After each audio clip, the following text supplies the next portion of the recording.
Hello and welcome to the Fresh Air Sci-Fi Show. I'm Joe. I'm Luke. And I'm Philip. And tonight we're doing a bit of a different stream to what we've done before, and it's nice to change things up. And we're bringing a little bit of magic to it. And actually, both of you guys are into your magic yourselves, aren't you? Absolutely. Yeah, used to be, I guess. I'm not that into it anymore, but I'm still interested in the field. It's just that I don't do stuff anymore, honestly. Well, Philip, what kind of magic, when you were practicing yourself, did you prefer to do? I really enjoyed card magic. I find that you can do a lot of interesting stuff with that. And of course, there are subgenres in that field as well, and yeah, I mostly prefer that type of stuff. It's also quite convenient. You don't need like expensive equipment usually, and there's a lot of skill involved, and a lot of sort of principles that are not just rapid hand movement or stuff like that. Also, like, broader than that, so it's a very interesting thing to experiment with. Well, what about you, Luke? So I am also really into card magic. I think because it's probably the most accessible area, I think, of magic, because there's loads of books out there, loads of videos, tutorials and stuff to watch and read and stuff like that. But my heart lies in mentalism. I love a bit of mentalism. I think that when you get it right, it's way more powerful than card magic, because it can be so personal. Like if you think about like people like Derren Brown, for instance, the stuff he does to me is much more memorable than a lot of other magicians, because it has that personal quality to it that other magic doesn't have. And I also like impromptu. There's a style of magic called impromptu stuff, which is basically where you might be able to pick up some random objects. Like one trick I do is picking up a can, any can, and a coin, and then putting the coin into the can whilst it's still sealed. So that's stuff like that is really cool, I think, because it's just like using random objects that you just find around the place, rather than using like specific thing that you've brought with you as a magician. So yeah, that's what I like. Circling back around to the mentalism, how in tune with shows like The Mentalist do you think mentalism really is, or do you think that's very a pop take, like you would say when you see the pop psychopath?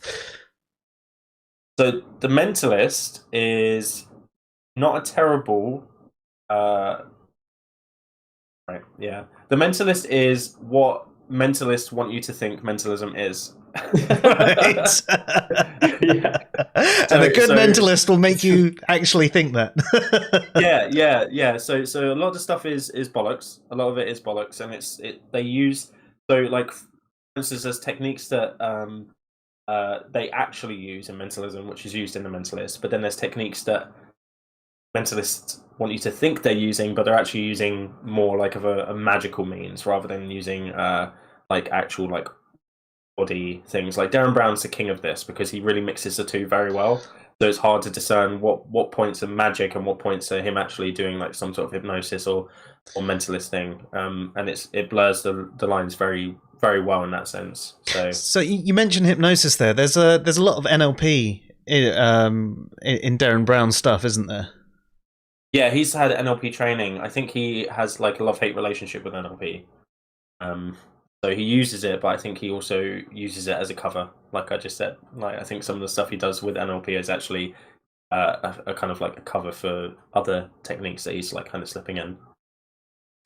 Yeah, I think his hate relationship might be into the fact that you're not supposed to use NLP for entertainment purposes, and he uses his stuff for entertainment purposes. But would you say he is probably one of the most prominent mentalists out there? At the moment, I think he's probably the most prominent mentalist out there, certainly in the UK, if not in America as well, because he's kind of broken America now. He did a Broadway tour there recently of a show called The Secret, which is the only show I haven't seen of his since, like, he had a show called Svengali, and I've seen every show since that show. Like, that was the first show I saw of his, which is frustrating because it's only on Broadway. So, yeah, I think so. If not Banachek might be in America, might be the more leading mentalist. James Randi as well is probably. Yeah, but though I wouldn't say he's that much into mentalism, is he? Like he's more broad. Like he's broader. He's broader. Yeah, he is broader. Yeah. But saying that, Derren Brown is one of the best card magicians I've ever seen. Like his card magic. Yeah, he's very good. He's very good. Yeah. So he just doesn't like doing it. So. Yeah. And what about you, Philip? What's your view on mentalism? Does it interest you at all, or? Oh yeah, I find that incredibly interesting. I think it's one of the most interesting things, and I loved mixing that in usually. But I find it also that sometimes it gets sort of distorted. Like the way people picture mentalism is usually like way off than what you actually get to do as a mentalist sometimes. And I sometimes I don't know. I sometimes you really have to be like. There are a lot of things that go into mentalism, I feel, that might not be that obvious, right? Like there's a lot of charisma as well in certain things, in presenting certain things, right? It's not just about the techniques themselves, right? You have to be able to convey them in certain ways to make certain things very effective that might otherwise seem quite dim in another setting. At least, like some techniques are like that. And so it's very hard to get these things right. And I think certain people like nail them, and certain people like if you don't get them right, yes, I think you fail harder than with certain other things that are sort of like, even if you fail with other things, it's not going to be as bad as if you fail with mentalism stuff, I think. So your comment there on the charisma, someone could get it technically perfect, but if they also don't have the charisma, the showmanship, they won't really be able. Not for every technique, but for some. Yeah, it's not for every technique in mentalism, but for some of them, I would say so. Yes, I would argue that's the case. Sorry, yeah. Like, yeah, and as like I really admire, for example, people like Derren Brown, but as Luke said, he definitely like presents a different picture. Like he makes it believable. He makes all of it believable. It makes it seem like everything that he does is done in the way he describes, because it is sort of like bordering on this psychological type presentation. But a lot of it is actually just magic techniques, and then painted over. And as Luke said, there is definitely some mentalism there. Like don't get me wrong, but it's like the lines are very much blurred in that. And Luke, what was the other magic you mentioned? It's called like impromptu, which means that you can do it anytime, anywhere. Right. And there is like, well, there's a massive. This is going to be really boring. I'm sorry about this, but there's a massive debate in magic about what is true impromptu. Like some magicians are like, it needs to appear like the objects are randomly selected objects, and some magicians are like the objects have to be randomly selected objects. So it's like what is but I just like my personal view on it is I like having randomly selected objects that someone like could get a can out of a vending machine, give me a 10p piece, and then I can put it into the can.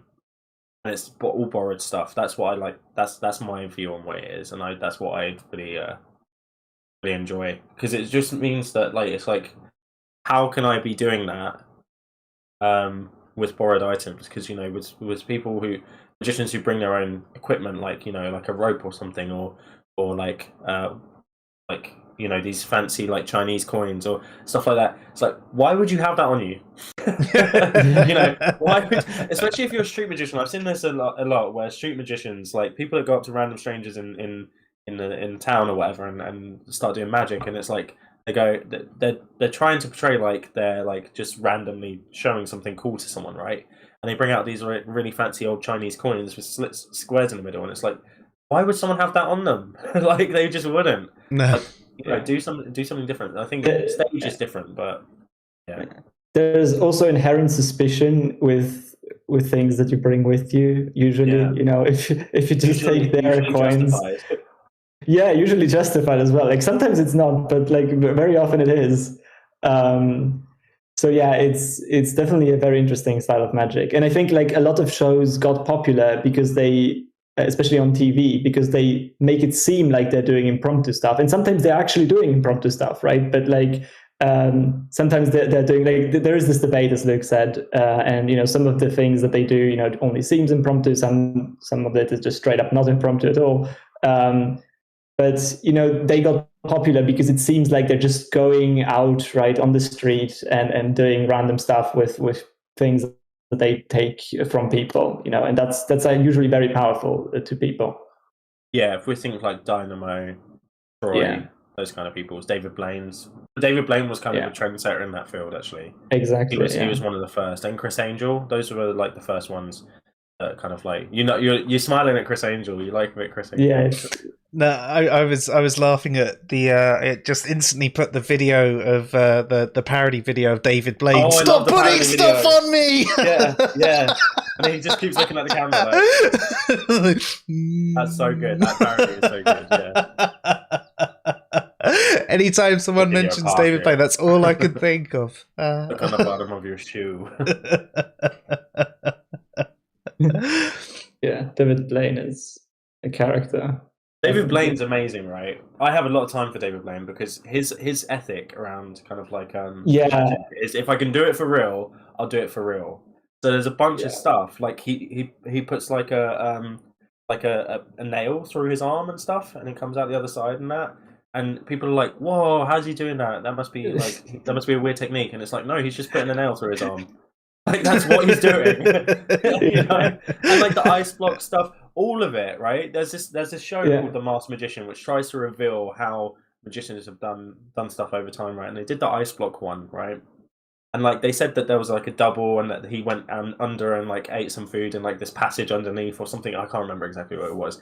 But then if you watch like clips of it, he's on a New York street where there's no way he could have exited. And it's clearly him through the ice the whole time. There's not a double or whatever. And it's just like, he just did it. Like, just get over it. He did it.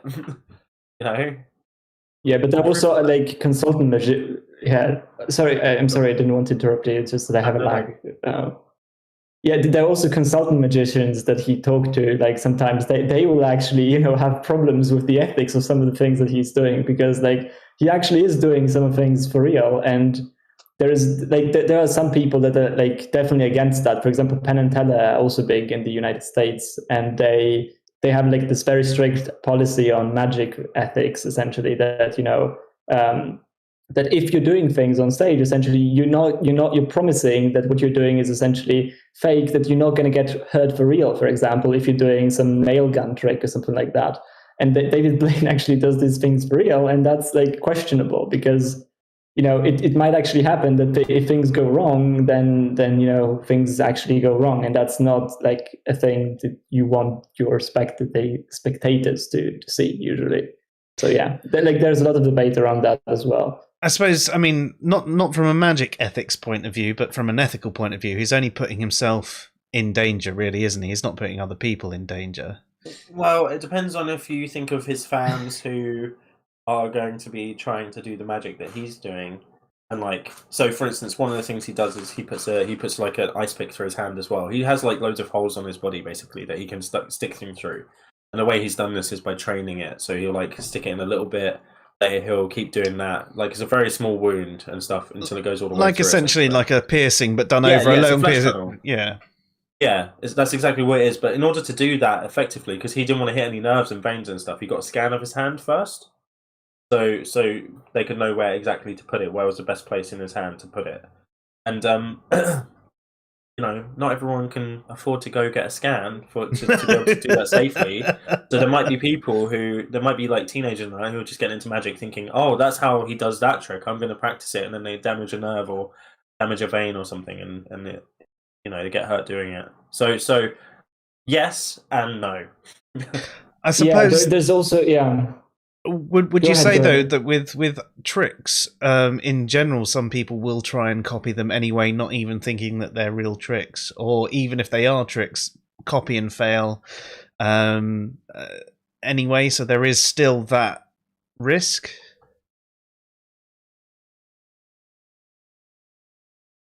The only kind of discipline I think I can see that happening in is escape artistry, and I'm not even convinced that could be classed as magic. A lot of people do, but I'm like, that's a whole different thing, because a lot of those people are well, there might be like some trickery involved, but a lot of the time they're just able to do it. Again, it's just one of those things where it's like, they know how to get out of a straitjacket. They know how to pick a lock in time, kind of thing. Like, there are some elements of it where it is trickery, but most of it is I can dislocate my shoulder and pick a lock or something. Yeah. So like, and I think that it's I think that is probably more dangerous because they do stuff dangerously. Like they'll have like them hanging over like a bunch of pins or something like that, like kind of like old WWE style.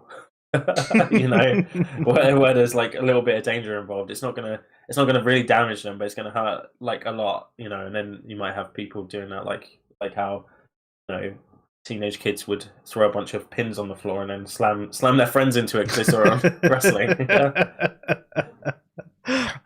Thinking, oh yeah, wrestling's fake, but actually no, that bit's real. They did that for real as well.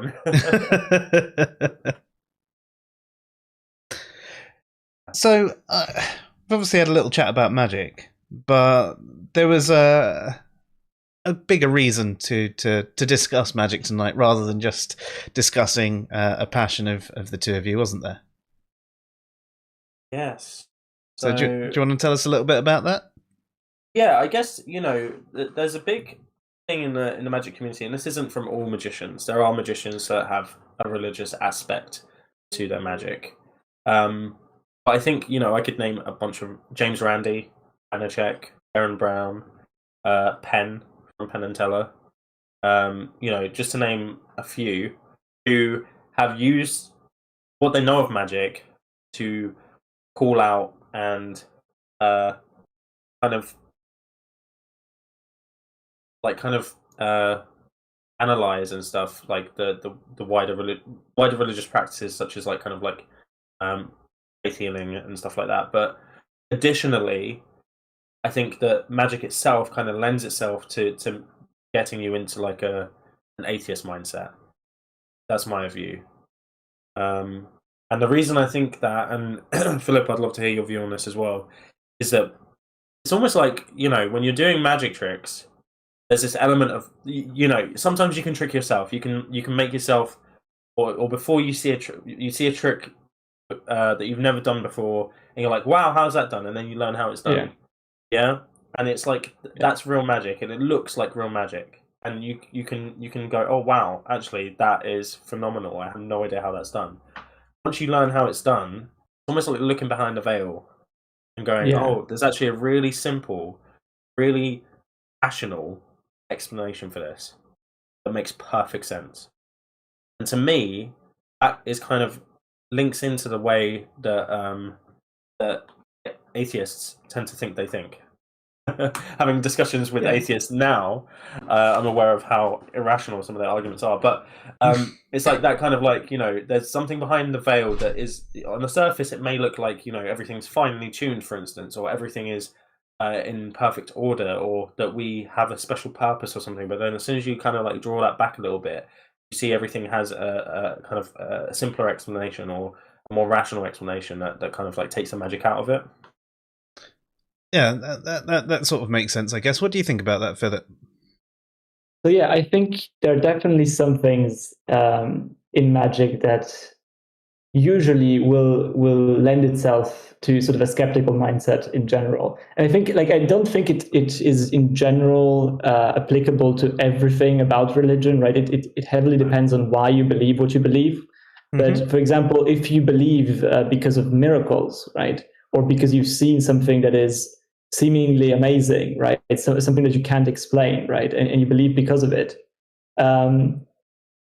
Not for all of these things, right? But for a lot of them, if you learn magic, it's sort of desensitized. I don't know how to pronounce.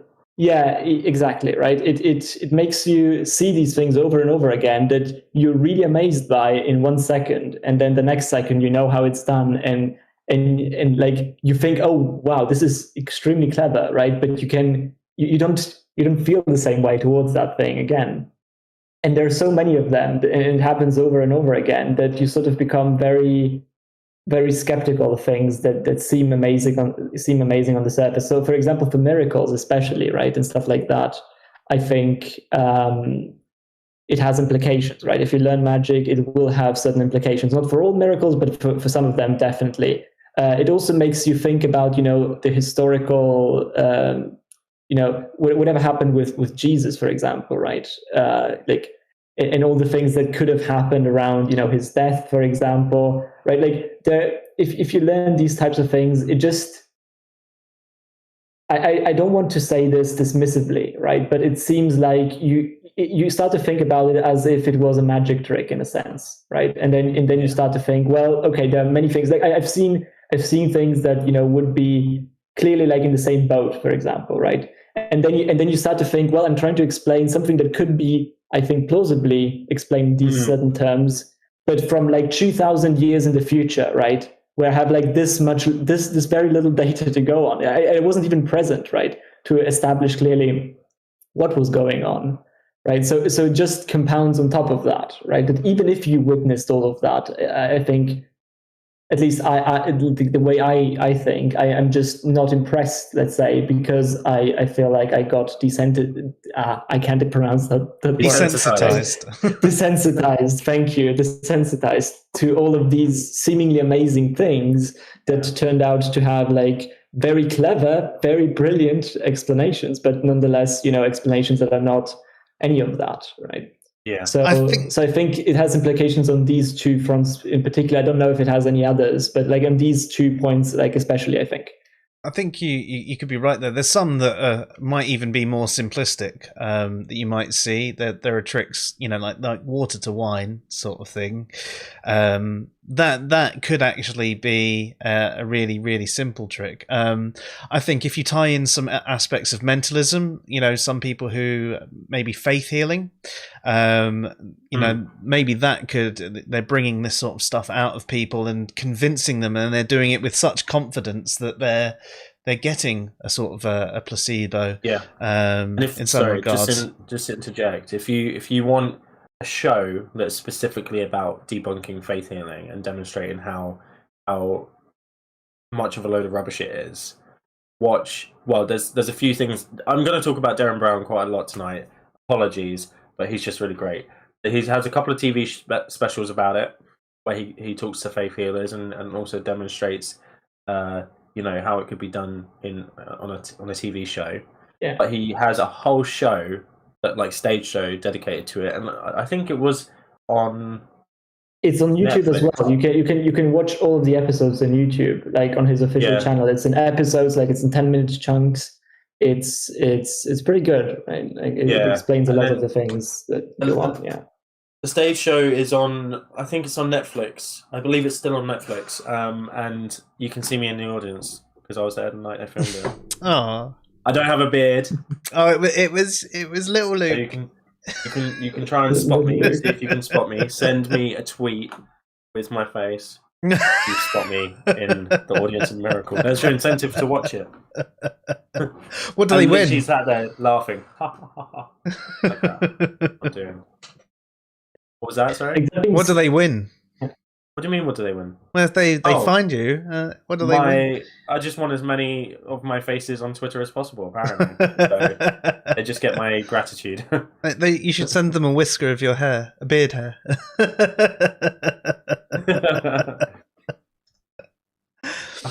That would not be worth the postage. No, probably not. They'll open it and be like, "What's in there? I can't see anything." It could just get lost in the mail. Anyway, So actually, just to add on to what Philip was saying about the kind of like the things, I think one thing that magic shows you as well is how useless we are at perceiving things.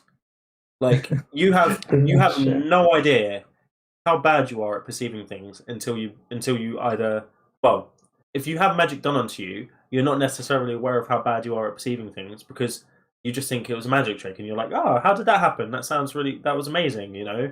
And you don't so lots of people don't think that their senses are the issue in that situation. Like if I'm like distracting you over here and then I do something down here and then, you know, like maybe put a card under a glass or something and I'm like distracting you, your thought isn't, oh, I had like an impairment in my perception and I missed him putting the card under the glass. Your thing is, he didn't even touch that glass. How did that happen? It just appeared, right? Because you trust your senses. Once you become a magician, you realize how much you can get away with without kind of you can literally move stuff in front of people and they just or don't a thief.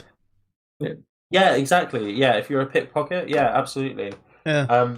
And there's certain skills like that. Amazing. Yeah. So, I mean, let's go over a few of them. So you already mentioned sort of distractionary techniques. We also glossed over sort of like the power of suggestion as well earlier. Mm-hmm. What other techniques do you think could tie into someone performing what is perceived as a miracle? Oh, that's a good question. I think a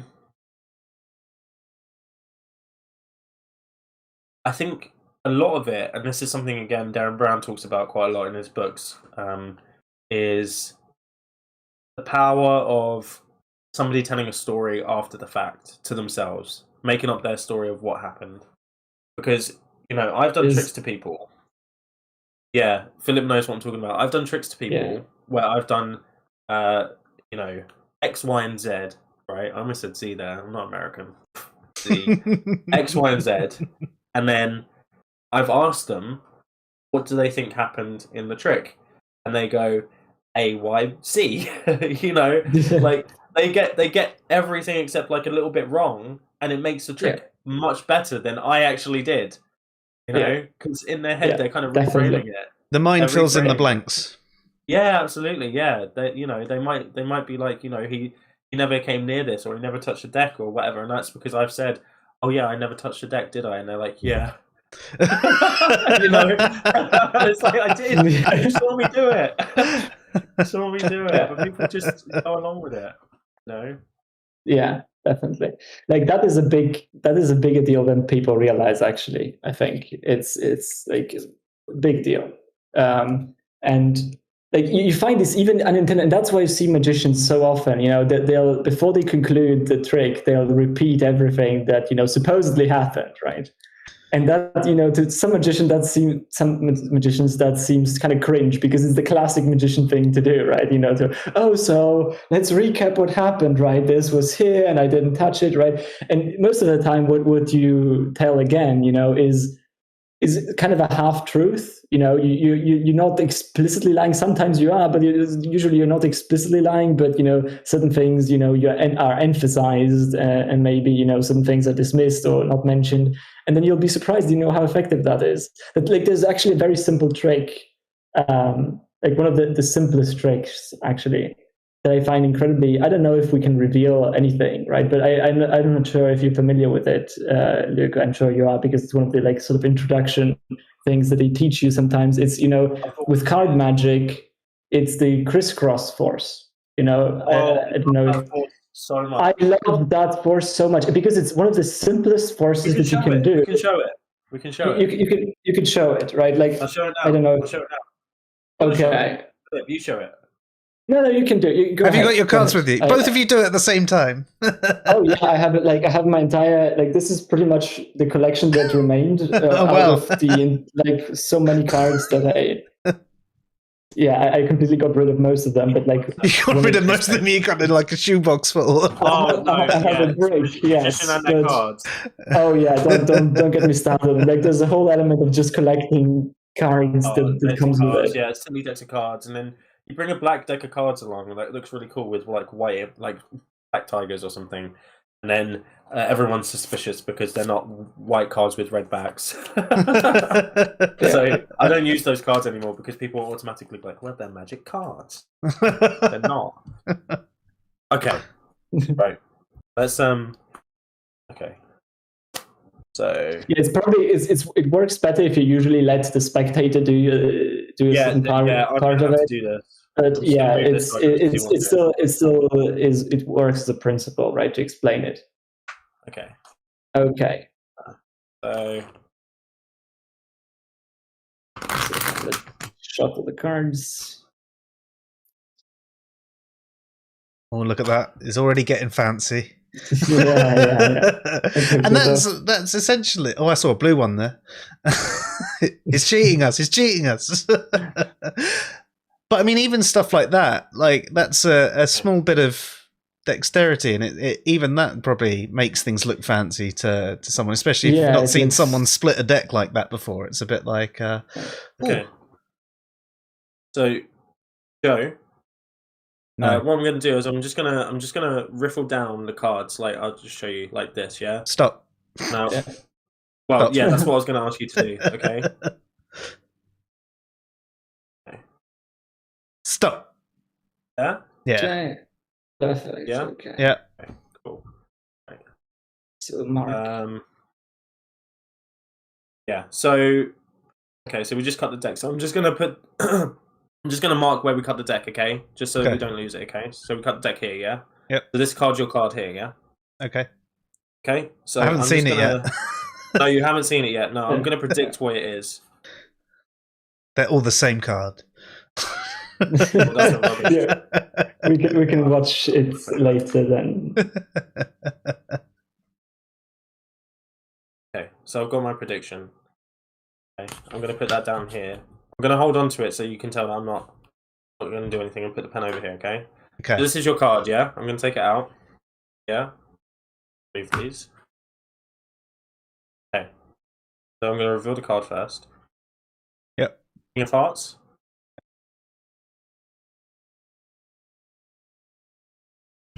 Your thoughts. Hey. Yes. That was a very good presentation. Yeah. I appreciate that for that. I didn't even see you take it out of the paper.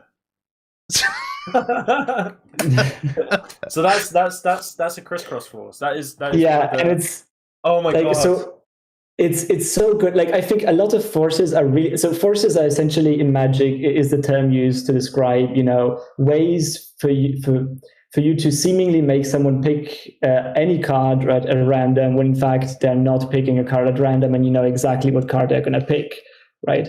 that is what forces refer to. And there are a ton of forces in magic, in card magic in this case, right? So you can make, like, there are various techniques to achieve that, right? Like certain things are very complex and require a lot of skill.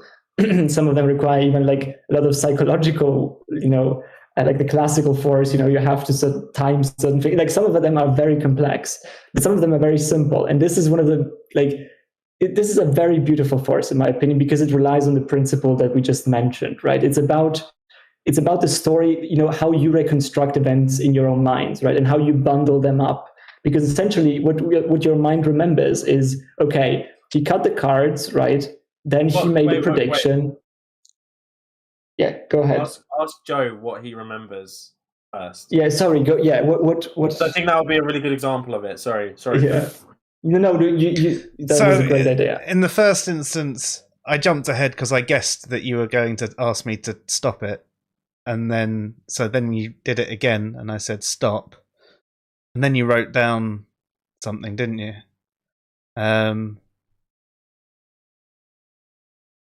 And then you put the deck on top of the other deck.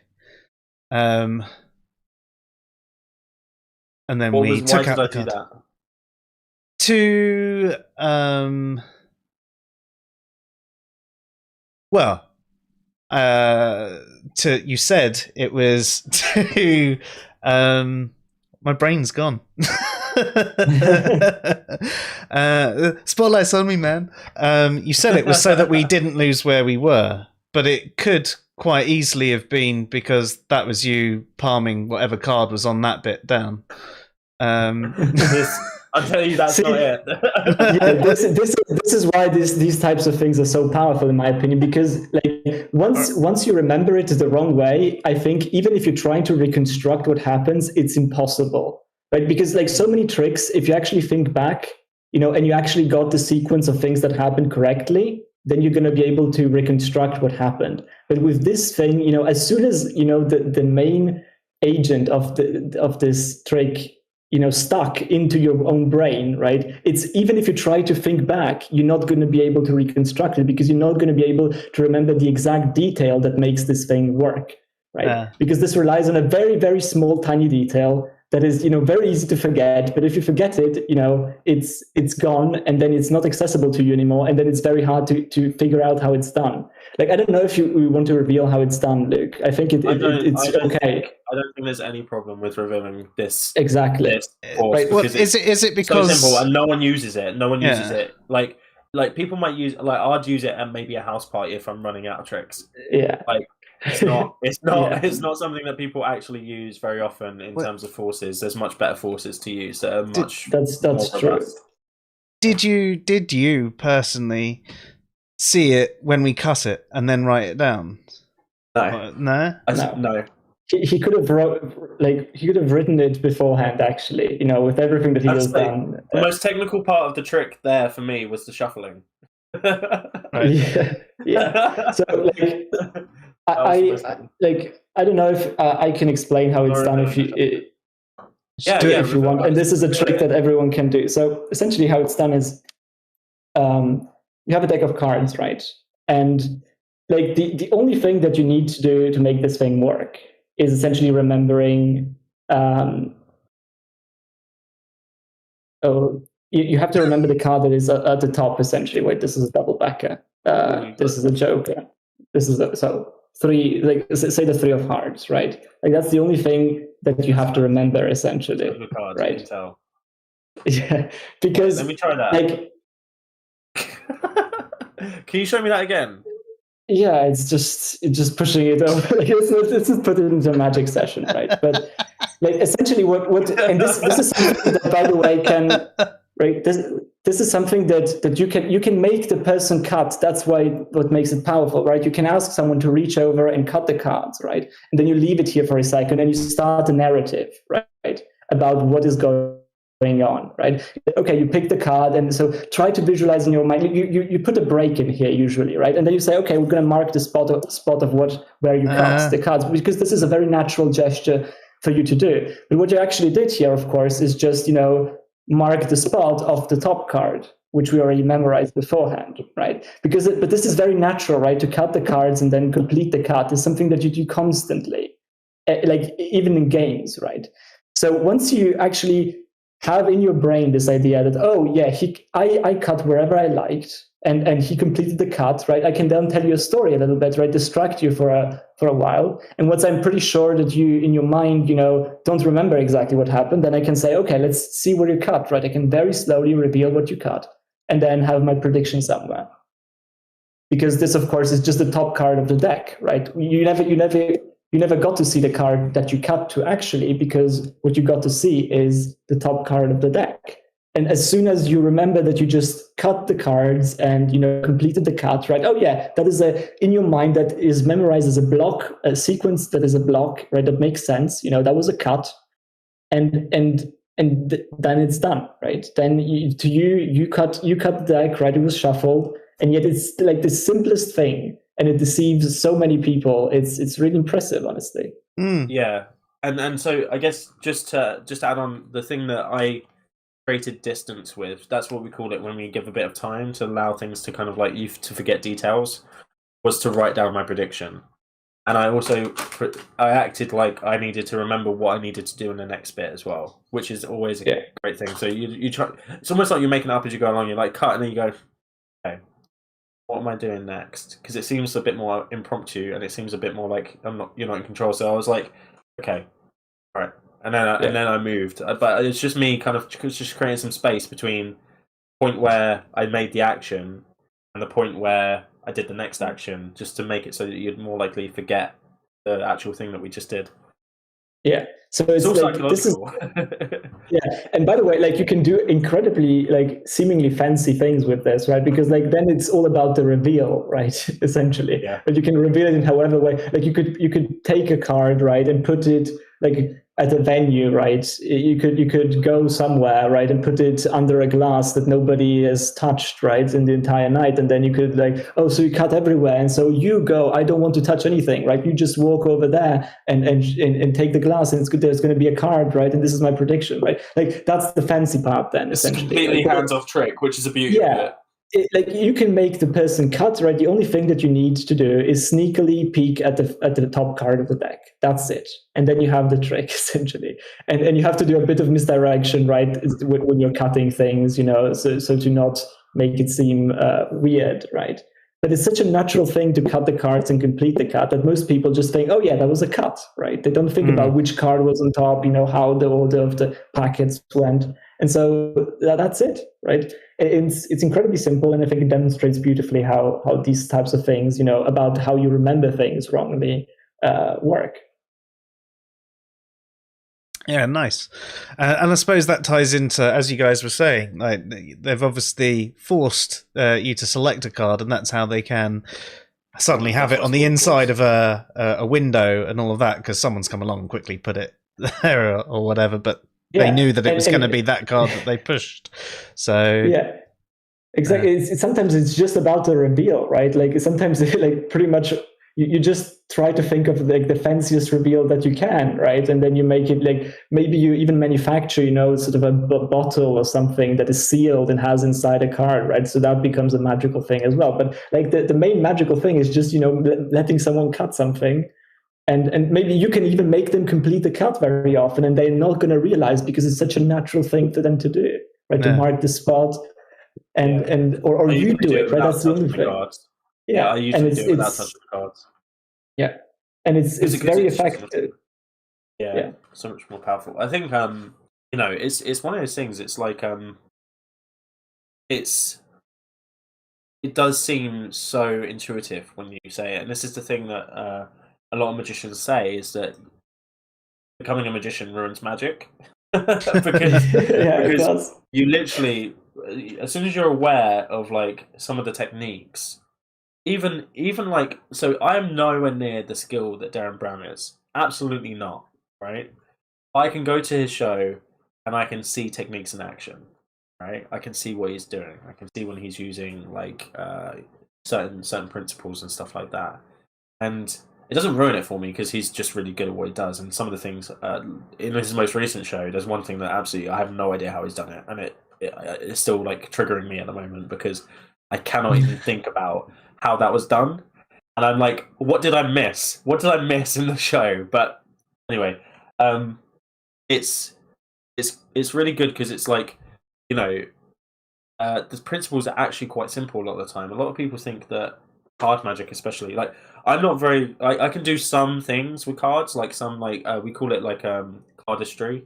I can do some of that stuff. Like this is the cardistry stuff, right? Like this, right? I'm not very good at it. Yeah, I can't do particular moves and stuff, but that doesn't take away from the magic that I do because sometimes it is about kind of not seeming like you can do fancy tricks with your hands, because that actually puts people on edge a little bit. They're like, oh, he's really good with cards. He must be able to palm it or to like, you know, do something that hides it or whatever. So sometimes it's actually a benefit to kind of tone down. You might be really good at it, but that's usually just to practice dexterity and to tone it down in person. Although it is really impressive when you see people handling cards like Philip can, because I can tell Philip's really good at cardistry. No, I'm not. I can tell that good. Well, you're better than I am. I just try to figure out if I can still remember some moves, but I can do like 2 flourishes. Like, that's it. I can't. Yeah, whatever. I mean, that's a fun thing. Very well. It's like the main magician thing, and I can't do it very well. Like, no, I can't do it very well either. Like, maybe like it breaks up. I can't even spring the cards very well. I can't spring the cards at all. So I can do 52 card pickup. Yeah, I've done that. Do you know what? Someone did that to me when I was doing Magic, right? And they literally took my cards and they went, oh, do you want me to show you a trick? And this is the last time I ever let somebody try to show me a trick, right? Because he then went 52 card pickup and sprung my cards. And I was like, dude, that is actually like, you're an arsehole. You're an actual arsehole. Yes, I've been that arsehole before. Yeah. No, never do that. But yeah, that was a professional mistake on my part. No. Yeah, I mean, I'm surprised you didn't pick up on what he was actually saying there, though. Well, I just thought he was going, like, he seemed genuine. Like, he was like, yeah, I've got a trick that I can show you, and he seemed pretty impressed by the tricks I've done to him. And then he was like, and then he made that joke, and it was just like, he thought it was really funny, and I was like, are you gonna pick these up now? Yeah, that's not fun. Yeah, fair. So if we are going to tie this back in to the miracles and things like that, or even just sort of certain religious practices and beliefs, how would you tie in the bulk of magic to what you see from things like miracles? I think, as we were saying, you know, the power of suggestion must play a big part, and also the false memory, filling in the blanks, sort of seeing something, not fully understanding it, or not having the time to remember all the detail. It's because, I mean, if you were to record something and play it back a few times, you might eventually go, oh, yeah. What's going to happen with that trick that we just showed you? Like, people will do that. They'll look back at it and go, yeah, of course. Which is why what an idiot. Which is why they say never repeat a trick usually, right? Because for a lot of these, right, they rely on this principle that you're going to remember things a bit weirdly, right? And so on a second look around, right, like if you look at it the second time around, you're going to pay attention to different things, and then of course you're probably gonna figure it out. Yeah. Yeah. I mean, I suppose you could even tie it into you know, watching movies. I think a good movie I actually like to watch a few times, because I watch the foreground to get the story the first time, and then I start watching the background, and then I start watching interactions between the characters. A good one for that was that's really obvious is Fight Club. Obviously, once you know the end and you go back and watch it, and then you start seeing all these little things, and you know, you see Brad Pitt appearing in random little places, like in the welcome video and things like that, and you're just like, oh my god, it's actually, you know, really quite clever. And so this can tie back in, and this is probably why you don't really see much in the way of miracles, and they never seem to actually be recorded. You know, like you never actually have a recording of a miracle actually happening. Something that, especially something that can't be explained through natural means as well. You don't ever have a, shall we say, an actual miracle rather than what people find miraculous. Yeah, yeah, and I think James Randi is the pioneer of this area that you're talking about, right? Where, and maybe less so with miracles, but just supernatural events in general. So right. So there's this thing called the James Randi Foundation, which James Randi set up, surprisingly, which now James Randi has passed away. Banachek is heading up. So Banachek is now the kind of like the person who's doing this. And the basically what it is it's a $1 million prize, right? So if you can show that you have supernatural powers, telepathy, telekinesis, speaking to dead people, miracles, any of that stuff, if you can demonstrate that under test conditions where you don't know anything, right? And you will win $1 million. And people have gone up. Many people have gone up. You can watch these on YouTube. They're amazing to watch because it really breaks it down. And because these people know, like Banachek, absolutely fantastic mentalist, knows techniques about how mentalists do their tricks, right? So he knows that, there might be a certain technique that a mentalist would do in order to try and gain some information about a loved one that's been bereaved, right? To do that in a trick, essentially, and so he'll make sure that couldn't possibly happen, right? Yeah. So he'll eliminate that. He'll eliminate all of these different aspects of it and make sure that it's like absolutely. If he make it so that he couldn't get the information himself, because if he could get the information, then other people could. Then he tests them. Do you think there are actually some people who are actually really in tune? They're sort of like a natural mentalist, if you will. And so it seems like even to them, because they're not aware of what's going on, they feel like they have some form of psychic power of some sort. So I think that is people who would think that would be thinking of mentalism as what people like Banachek and Derren Brown portray it to be, right? So if we think about, let's use the example of a psychic, right? Mm-hmm. So a psychic will use techniques to get information about you, to do hot reading. Mm-hmm. So they'll know information about you prior to you, or they'll know the information prior to you talking to them. And then they'll also do cold reading techniques as well in order to kind of like get a little bit extra, right? Mm-hmm. On that note, just briefly, there are on to the faith healing, there are a lot of faith healers in the United States, right? And some of them, on some of these events, there were actually people intercepting the signals between people in the audience and the actual faith healer, right? Where I think, I don't remember who exactly it was. Oh, I can't remember the name of them. His wife, right, was in the audience, and the audience had to, before they got into the venue, they had to fill out a questionnaire, right? This was Banachek that did this.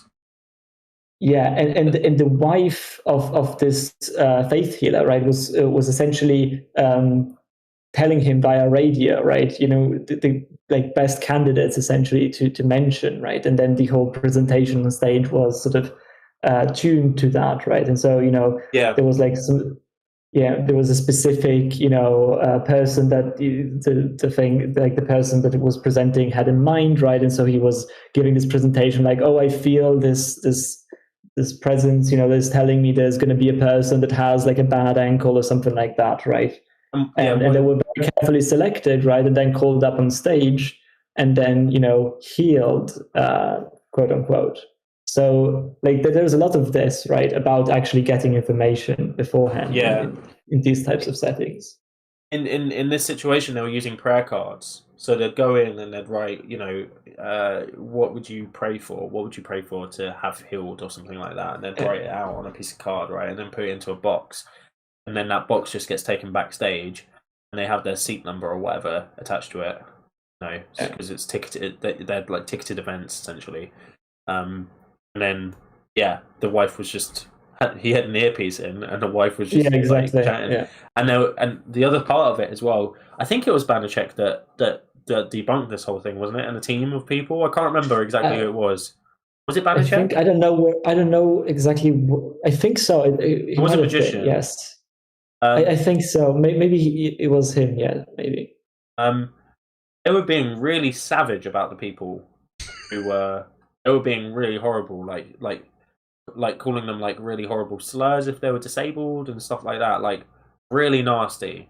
Like that's on YouTube as well. Well worth a watch. Yeah, there are recordings. There are recordings of There's a whole documentary about it. I think. Communicating, right?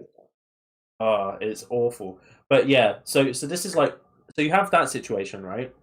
And that comes across as like real and stuff, and then a mentalist will use those same techniques, but then say this is psychological. So then there's very limited actual psychology involved in mentalism. Like some mentalists, like there's this a bit of a con going around at the moment where like there's like people selling tricks that work like 60% of the time. Like think of a wild animal. Oh, it's going to be a lion, right? No. Exactly, right? So this is the thing, right? So there's people selling like $50, $60 tricks. That's the premise is probability. And that's not how mentalism works, right? So there's this British mentalist. Would it be more suggestive? I mean, this is obviously a really obvious one, but just to draw it, say, don't think of a pink elephant, but obviously a little bit more subtle than that, and putting that thought in someone's head first of all, like. So, oh man, I really can't remember his name. There is some of that, right? There are some things that. Yeah, there are things that are called psychological forces, essentially, but they are they're not the most effective thing in the world. It's just like we call it the season. Well, we don't call it the seasoning, but it's like the seasoning to a meal, right? You want an effect that's going to work 100% of the time, 100% of the time, right? So you can't use probability and you can't use suggestion. You use a magic technique, and then additionally, you'll add on to something like a psychological force that if you get wrong, doesn't take away from the amazing thing that you've done that works 100% of the time, but adds to it. So if you get it wrong, no one cares because what you did was amazing anyway. But if you get it right, it just looks even more amazing. That's fair. But the actual like kind of approach of like I'm going to do some suggestion stuff. That's kind of what I mean when I say like the mentalist in the TV show is like what mentalists portray mentalists to be. But actually, they're just magicians doing magic mind tricks. looks like it's mind tricks. Right. Yeah. and this is why Derren Brown's such a good thing at it, because he does it very well. He makes it seem like it is a psychological thing. He makes it seem like he could, and some of it absolutely is, but most of it is trickery. Most of it is him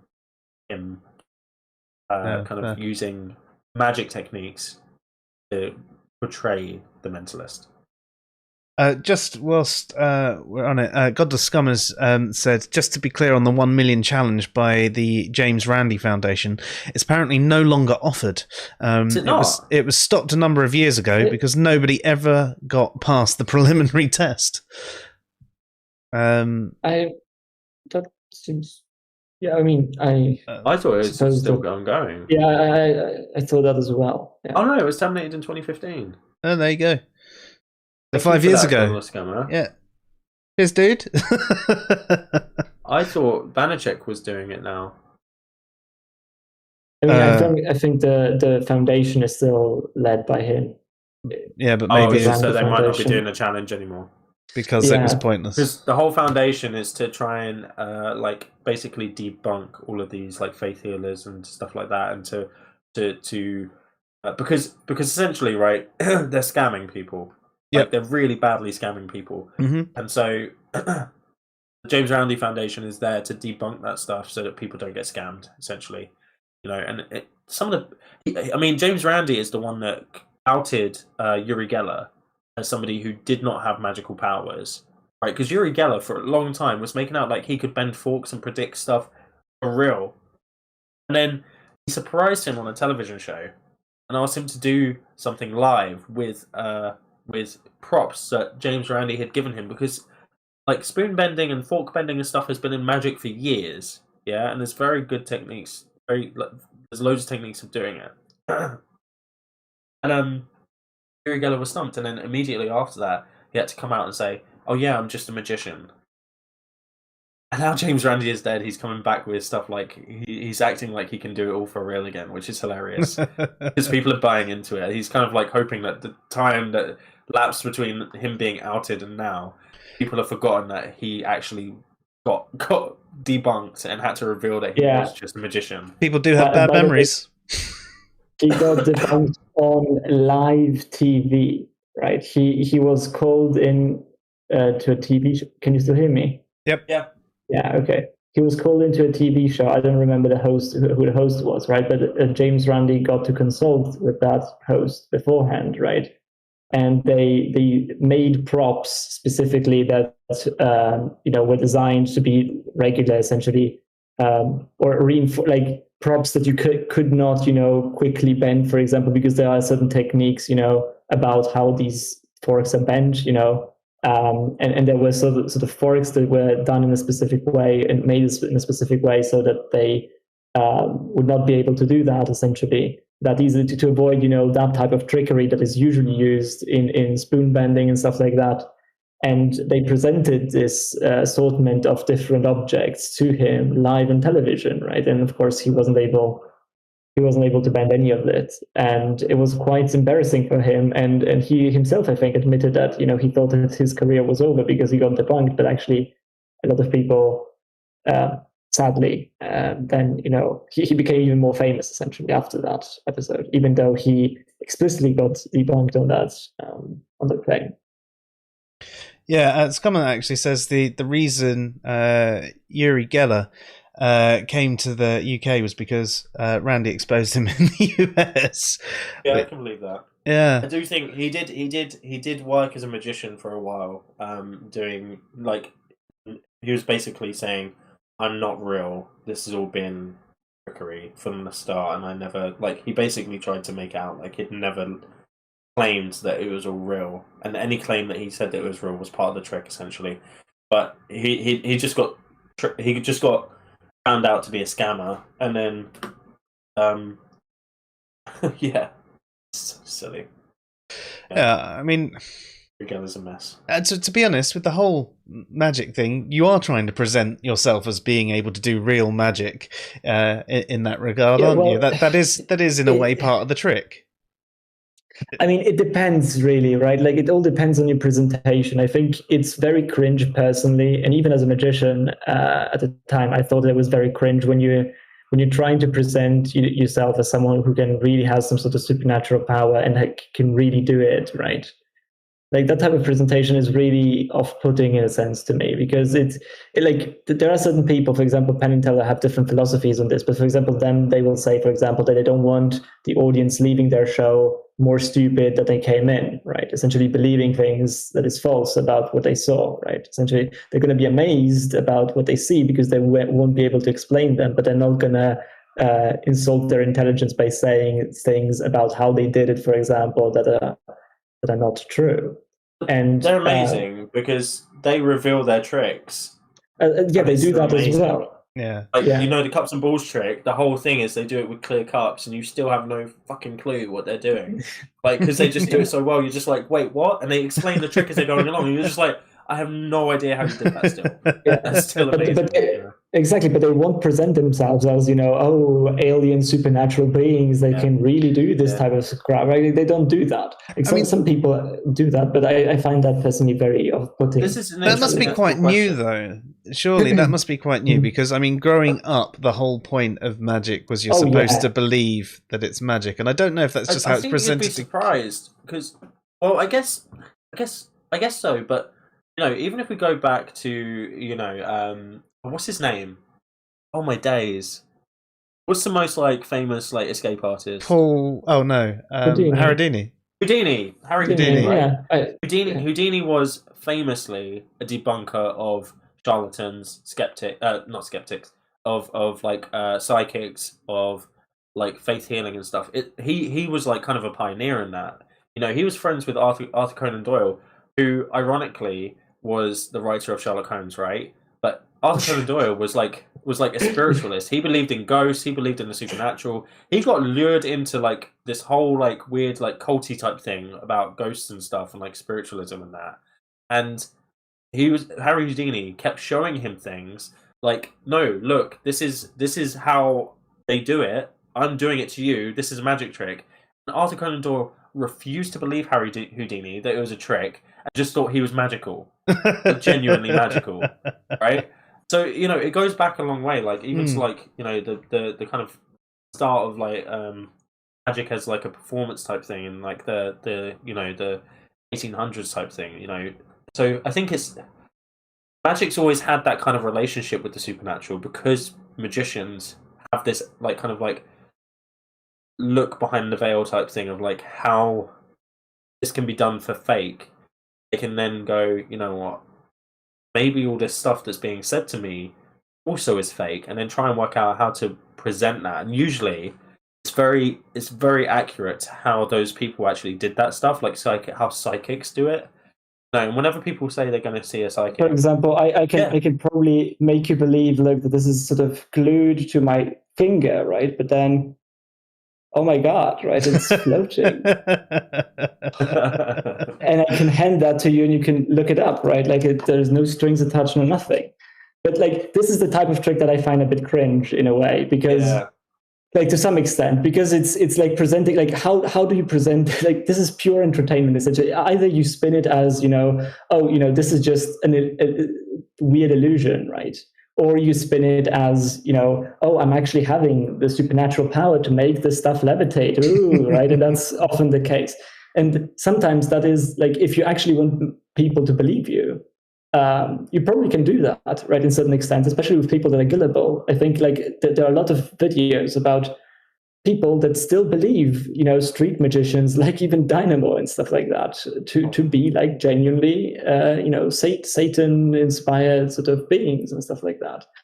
And you can do that, right? I've got an interesting story actually.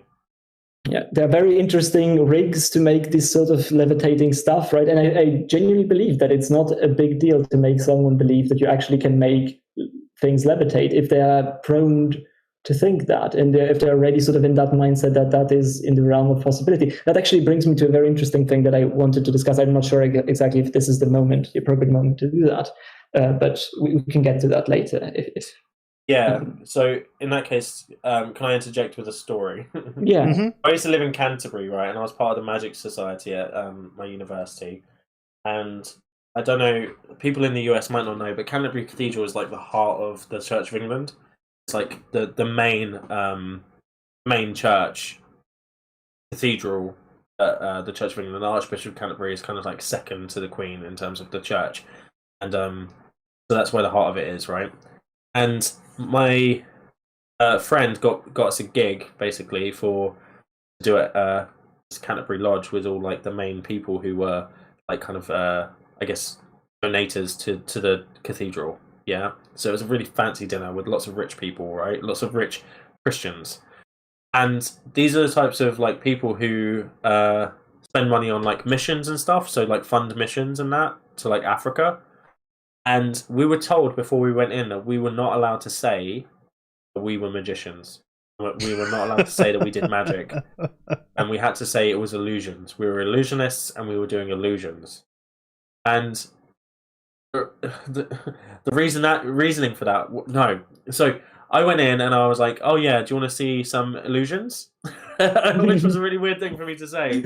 Like, I was like, quite nervous. I hadn't done many live performances at that point because this was before I'd done some professional work, and I was like spreading cards out, and then one of them was like an asshole, and he was like, "Are you a magician?" And I was like, "No, I'm an illusionist." And he was like, because this looks like magic, and I was like, "Oh, it's just trickery, like sleight of hand stuff." Yeah, and he was like, "No. We don't like magic here because in Africa there are people who like there's magicians who like lay curses on the Christian missionaries and stuff like that. Like they have problems with African magicians. So this is like people who can apparently do like real magic essentially. And I was just like, why are you having this conversation with me? I just want to show you a card trick. Like, leave me alone. I'm like 19 and I'm just here to entertain you for a bit of exposure. Like, go away. So yeah, but it's just like they took it so seriously, and I just didn't understand like why they were taking it so seriously. Like, I get that there might have issues with like people who are like pagan, for lack of a better word, in Africa, people who weren't Christian or had like older religious beliefs and who were now trying to convert, and linking that to magic because that's how they described what they were doing, right? Yeah. But that it goes back into this definition thing. What I was doing, I call it magic, but it's just the presentation of magic. It's not. I never claimed to do real magic. No. Yeah. Generally, when you're talking about magic, you understand that actually you're talking of trickery. You're talking of sleight of hand and all of the stuff that goes with it, and a bit of showmanship. But I suppose if you are thinking about it from a religious perspective, you might be tied into a religion which could believe that there is real magic, and therefore any magic that is not done by God's will is therefore Satan's will and therefore evil, and that would be the sort of logic behind it. But obviously the magicians know that all of this magic is magic, sort of, it's trickery. It's not real magic like they're expecting it to be. So how do you sort of convince someone who is so sure that this magic is real magic and the devil's work that actually, no, it is actually just sleight of hand, it is just skill? Do you have to take them through how you did the trick and show them, and they have them go, or is there another way to convince them that the magic actually isn't real? No, I just think it's the idea of it. I think it's the idea, it goes back to like the Dungeons and Dragons Satanist scare type thing. It's like, it's if somebody gets interested in magic in one context, then they're likely to get interested in like the occult and like all of that stuff, and like it could lead down a dark path. It's like a gateway drug to Satanism. Essentially, it's their thought, which is ridiculous to say the least. I mean, I am interested in the occult and stuff like that. Like, I do find things like that interesting. I enjoy hearing about like biblical demonology and like these kind of like vampires and stuff like that. Like, that's cool. But I don't believe in any of it. You haven't gone for a Reiki healing and had crystals washed over you, and I wouldn't try and summon a demon, and recharged your quartz under the moonlight, and what they're forgetting as well, because whenever they think of like this stuff, I feel like whenever modern Christians think of like magic, they're thinking like burnt offerings to a pagan god, right? And they forget that in the Old Testament and even in the New Testament, there are burnt offerings very regularly to Yahweh. Like, that's part of they did burnt offerings. They did the same ritualistic, sacrificial approach to pagan gods that everyone else was doing. That to Yahweh. So it's kind of like it's weird. It's a weird, like, that was a bit of a segue, but yeah, a bit odd. No, I mean, it ties in well. So, what else do you think that could change people's attitude towards like magic and religion and miracles and things like that? I mean, if you think that there are ways to explain certain miracles that have been in the Bible. So we spoke about even before testimony and our memory, and you've shown tonight how the memory of events can get altered, and even in a short space of time you sort of tell a different story and don't quite remember all the details. So in regards to that, we can see how certain things could have come to pass. Are there any other types of trick that would explain other types of miracle? I don't think so. Like, we've talked about quite a few sort of general principles in magic, I think, that apply to these sorts of things. But then it's also just like a lot of magic is also just about skill, right? Especially certain types of magic. It's about skill and about, the the construction of the things, sometimes they're called gimmicks, in how they're made to make you believe and see things that are actually not the case, right?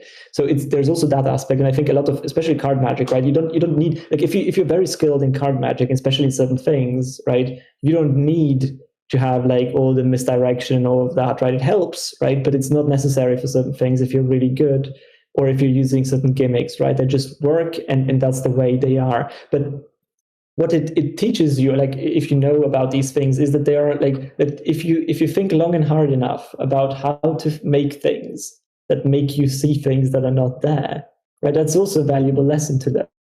Yeah. Apart from all the psychological, it's possible to actually have certain things that look like something when in reality it's actually not even close to what it actually looks like, right?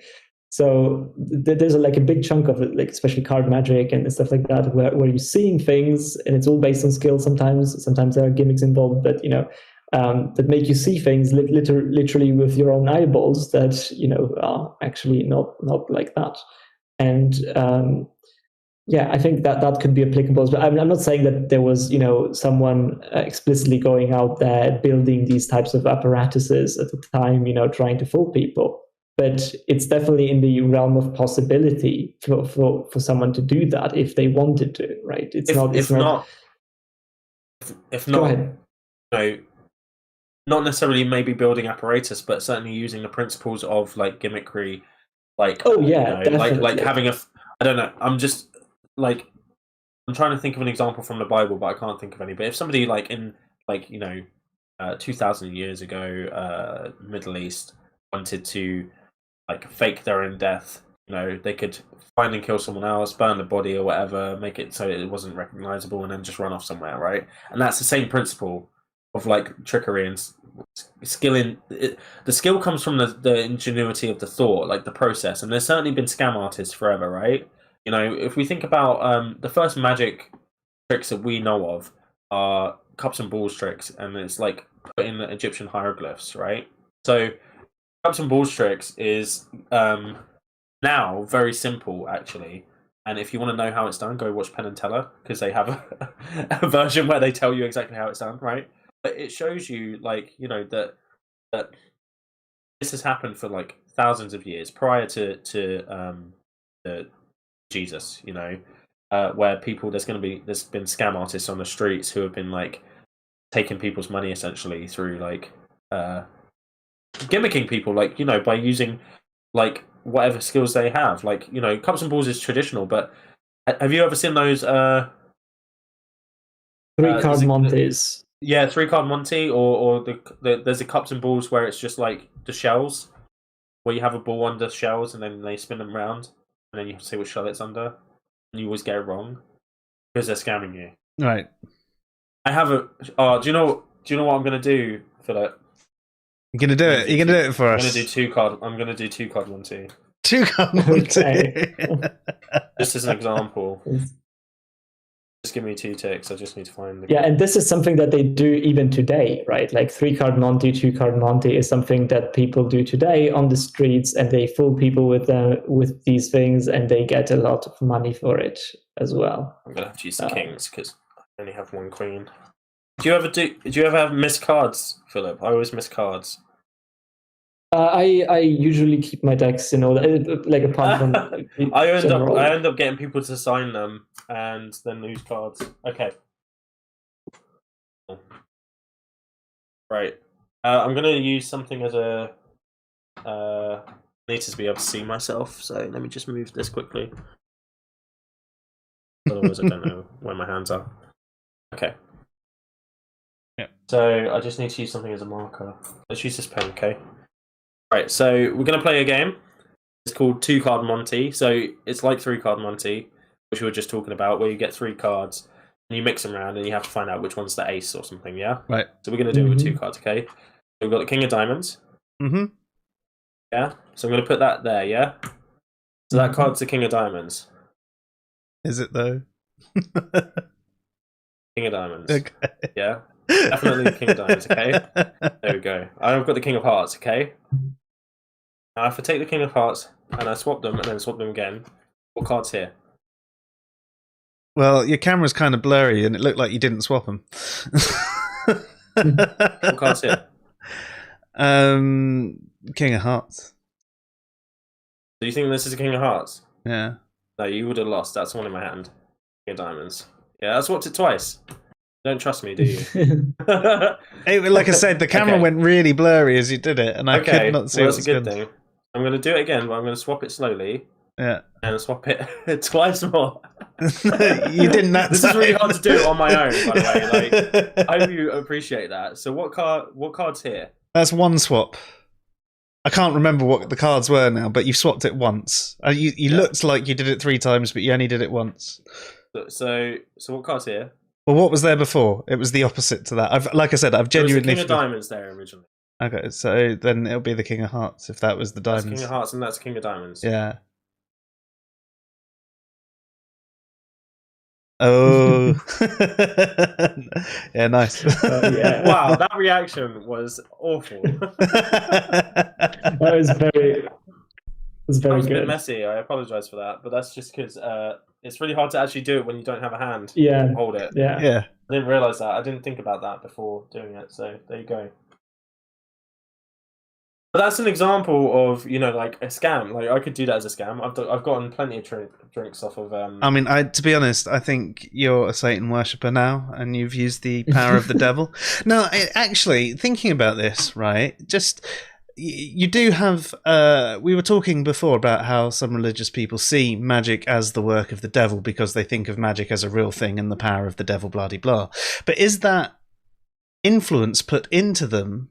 Because actually learning about magic and the tricks can help you see behind the veil of certain things and certain religious claims, and therefore make you doubt it a little bit more, make you a bit more suspicious of the things that you have read and the things that you might have presented to you by religious leaders, and therefore they need to turn you away from magic before you've even had a chance to think, oh, well, it could just all be a trick. Maybe. I don't know, actually, but that's potentially a... That's a potential answer, especially if you're in a culty scenario. Probably, I could see that people could do that. Yeah. I have a different version of what we just did that's probably slightly better for camera. Go on then. I like this one. Okay. Let's do it. What are you laughing at, Philip? No, I'm really curious. I just need a couple of things. I've got 2 phones, so I'll use both my phones because I'm a drug dealer. Okay. Right. 4 of spades. Mm-hmm. Yeah. Is it still the 4 of spades? King of diamonds. Okay. Mm-hmm.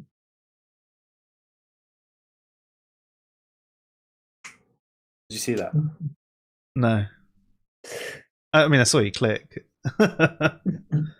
Nice. That's a good one. Nice. That's a good one.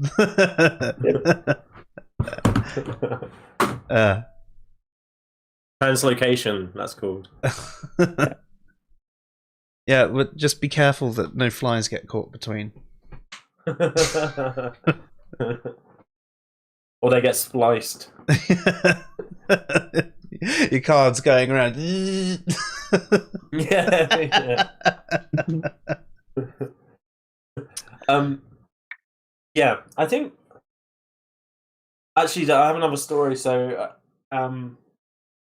what's really interesting is when you do magic, you can actually convince other people without meaning to. You have like powers, right? Mm-hmm. Especially with mentalism. Okay, you can say to someone, "This is completely a trick," but they'll go, "You have a gift. You have a gift," right? And this happened to me, right? So I was working at a theme park as a magician for a season, and during my work, we did a Halloween thing, and during Halloween there was some psychics that came on and were doing readings and stuff, and like as we worked quite closely together, I got talking to the psychics and stuff, and I was like, okay, I'm going to do a trick that convinces them that I'm psychic, but I'm going to tell them it is just a trick, right? So I did this trick where I can't remember the details of it, but there's like you talk about a deck of cards as if it's like a tarot deck, right? Because these types of cards came before tarot. So you say that tarot is actually based on this deck. You've got 52 cards. There's like 52 weeks in a year. It's like linked to the solar system and stuff like that, right? It's a bunch of bullshit, basically. And then you say like, so for every individual, they have a card that represents them. That's usually linked to tarot as well, right? And then I have a diary, okay, and I basically it's kind of a double pronged trick. I'll do a little reading on them, and then I'll take a card out of the deck and basically say this one represents you, okay?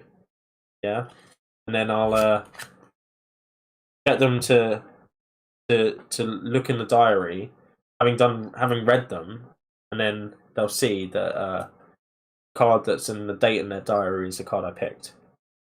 Very cool trick. I was a bit cold reading. These psychics thought I was psychic. They were like, "You have a gift." I was like, "It's a trick," and they were like, "No, it's not a trick. There's no way that was a trick. That's some of the best demonstration of psychic powers I've seen in a long time from anyone who's not trained." I was like, "Oh my goodness, this cannot be serious." And yeah, like these psychics would not accept the fact that I had tricked them. So do you think that they have deluded themselves into thinking they have abilities, and therefore they can't? They went through a bit of cognitive dissonance when you were saying it's a trick. They just couldn't believe that it was a trick because it would cast doubt on themselves if they accepted what you did was a trick. And therefore they had to say, no, that was real. You've got the power. You've got the gift. Yeah, absolutely. And I think that, I don't think they realise the techniques they're using, right? Because I was aware of the cold reading techniques.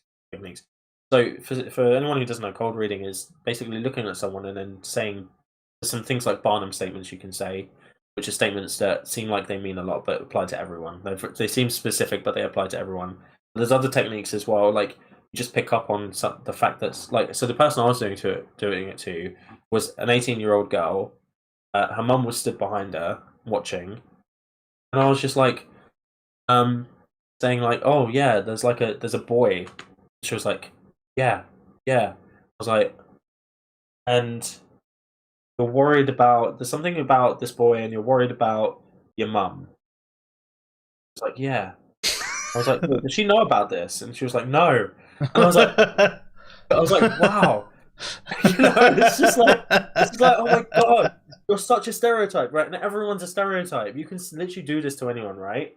And I don't think people realize. I don't think those psychic people realize. I think there are people who do it genuinely bullshit, right? But there's some people that I think who go through these psychic courses will will do the readings. They'll say things that would apply to anyone and would apply to that person specifically without realizing that they're putting their bias onto that individual. And that's why they're getting hits. So I think that they're not necessarily aware that they're cold reading. If you listen to the way that psychics talk, it's not natural. Like, do you remember to dead people? And they're like, I'm thinking of the letter J, John, Joe, Jacob, Joseph, John, like, Jacob Jingleheimer Schmidt. Maybe it's a month of the year, like June, right? July. Right? It's not natural. It's not a natural way of talking. I think one of the most amusing, at least when I was younger, takes on the whole cold reading thing was Septic Peg. Do you remember her? So it was a Harry Enfield sketch where he was doing Mystic Meg, who used to give the lottery numbers and things like that. It was all just sort of, I can tell next week's winner will be a man or a woman.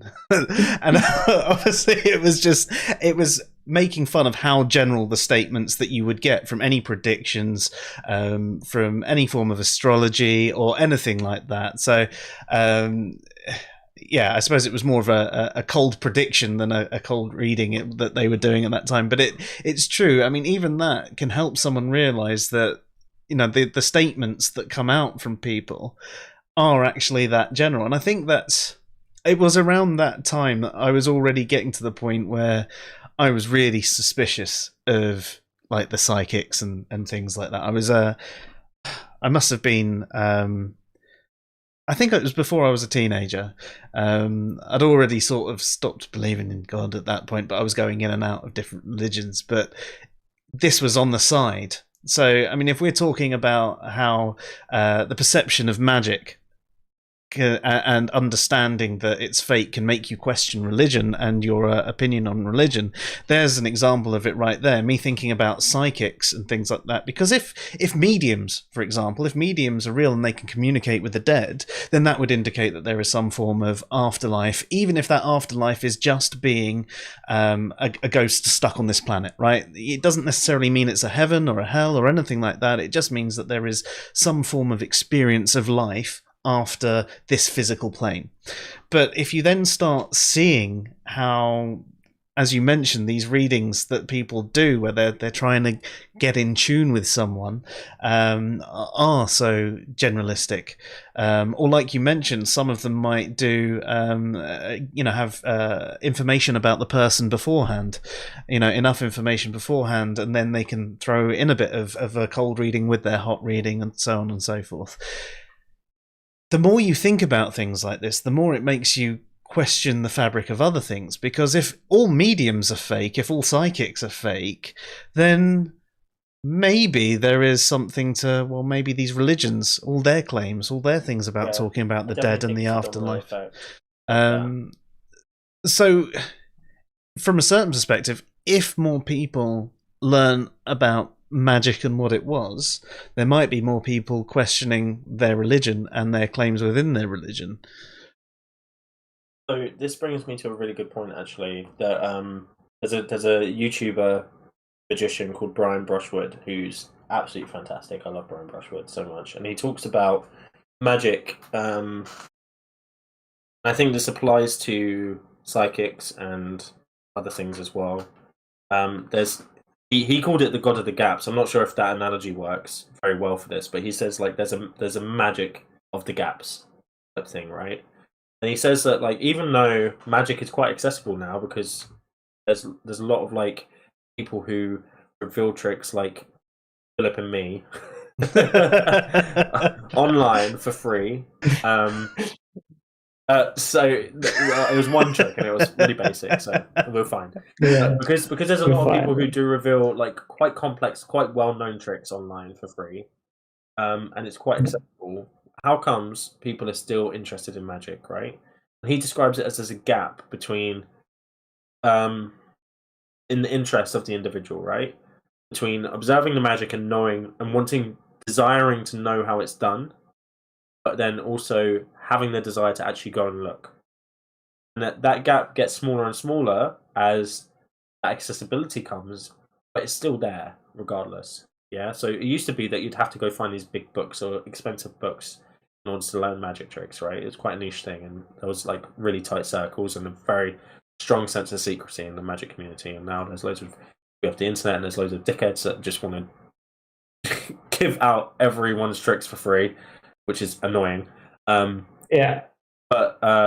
they, but people still don't go and learn. Like they don't go and try and find out how that trick's done, and it's very much because they want to maintain that sense of wonder. Magic.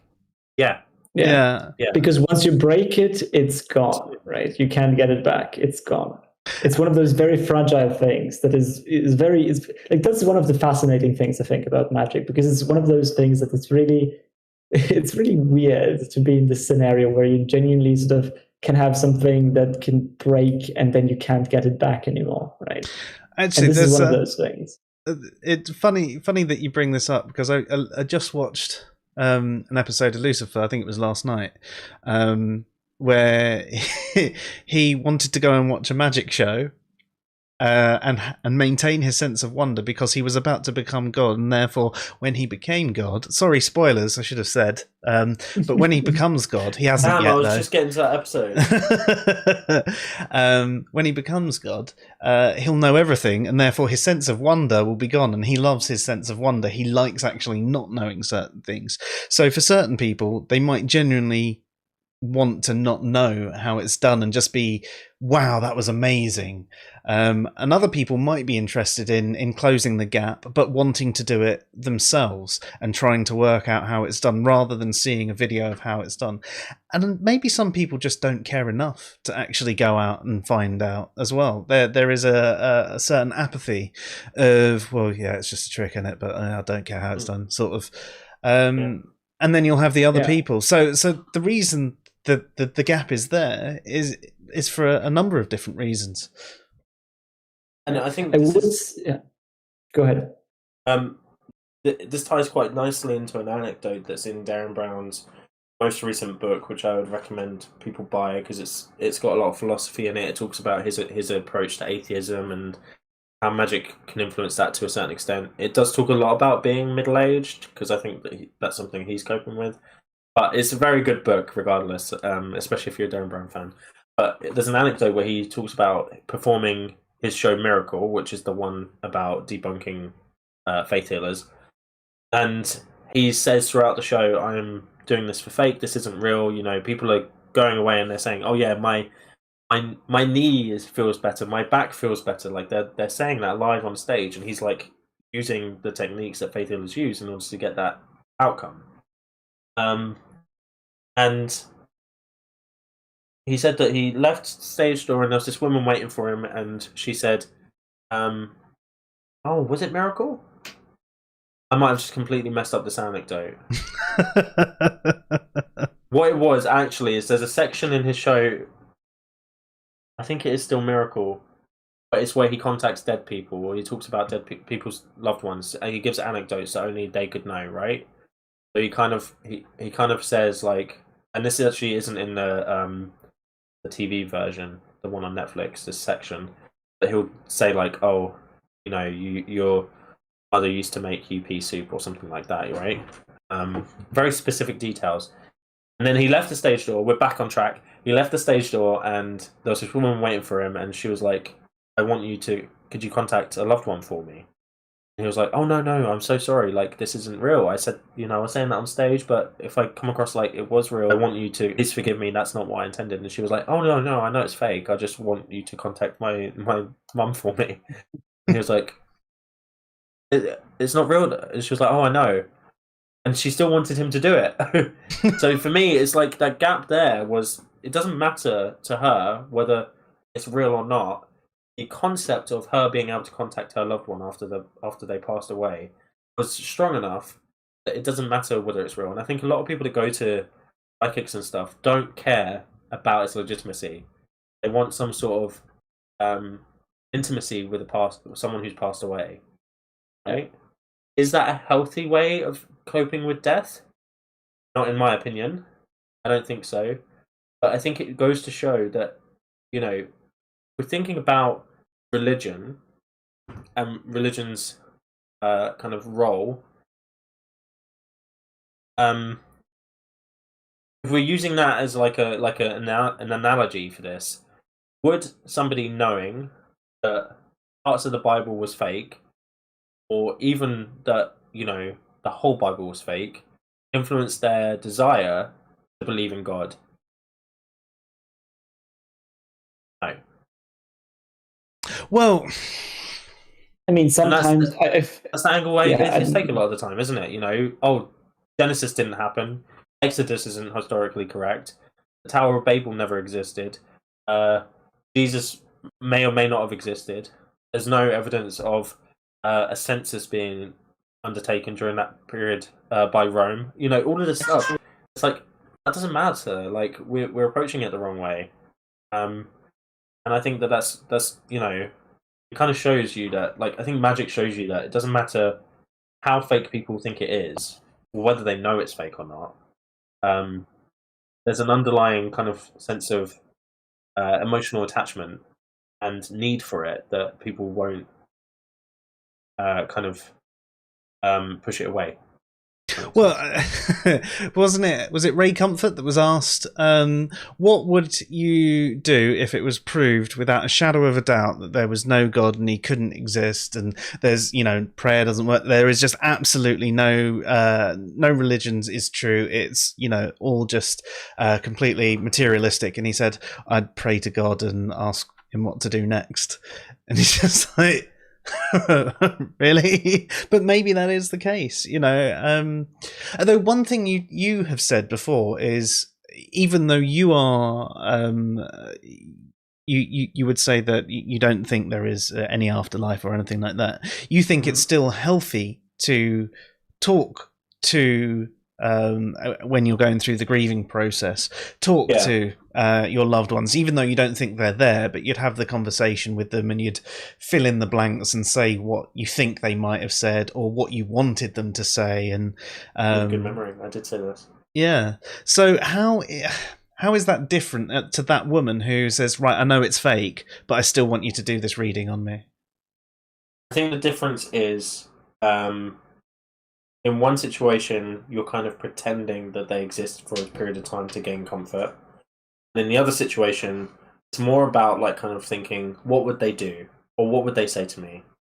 How would they want me to respond? How would I make them proud? Which is different because it's not like pretending that they exist to gain comfort. It's thinking about them as an individual and thinking about kind of their expectations of you and stuff, and valuing that despite the fact that they are dead, despite the fact that they have passed away.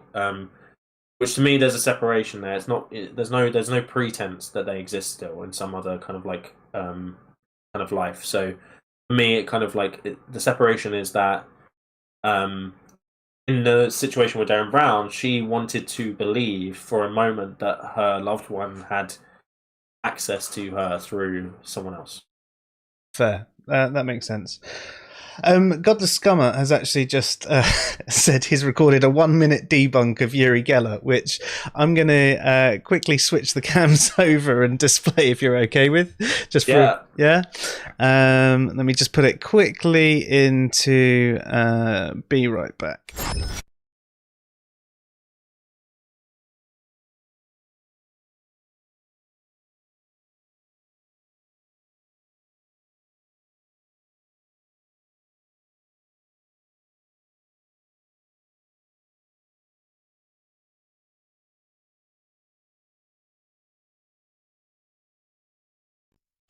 Are we back? We are back in the room. We're back in the room. There you go. Hopefully that wasn't too long, folks. Godless Scum has just recorded a 1-minute debunk of Uri Geller. So here we go. Okay, ahoy everyone, it's Jeff, aka Godless Scummer. I am about to do a 1-minute long debunk of a so-called psychic. 1 minute. Using no science or anything like that. And I'm going to be debunking Uri Geller, famous psychic, famous exposed by James Randi and so on. Okay. Listen to this. Uri Geller once claimed he could use his magical powers to influence the outcome of football matches, including England matches. Uri Geller supports Reading Football Club. Enough said. I didn't even know Reading had a football club.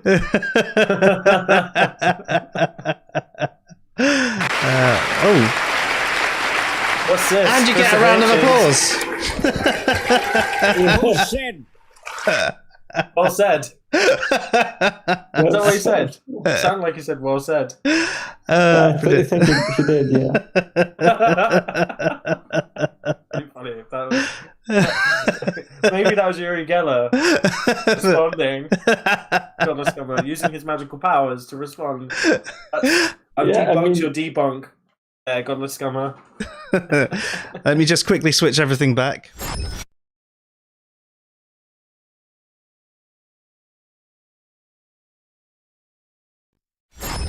There we go. We're back. It is a perfectly valid argument. If Uri Geller could influence football matches, then he would make his favorite team win, but his favorite team didn't win. So Uri Geller this is the thing. Like, it's like what's his name? David Kura? Is it David Kura? Don't know. There's a show called Most Haunted. All right. Yeah. There's a guy who's psychic. His name is something like David Kura, but I don't know if that's right. It might not be. But he he got into a car crash one day, and everyone rinsed the fuck out of him because he was always like, "Oh yeah, like I can predict things. I know what's going to happen in the future, that kind of thing." And he said he could talk to ghosts and that. And then everyone was like, "Oh, you should have seen that coming." And it's like, that's it. Why don't these psychics see things like this happen? Because they have access to all the materials. They should know exactly what's going to happen, and it's just not. It doesn't work like that. Yeah, but that's a common one that you hear. It doesn't work like why, that. Why doesn't it? Why shouldn't it? It's very convenient when these things don't work, isn't it? Yeah. I like the one. So Yeah, psychic fair cancelled due to Derek, unforeseen circumstances. Yeah.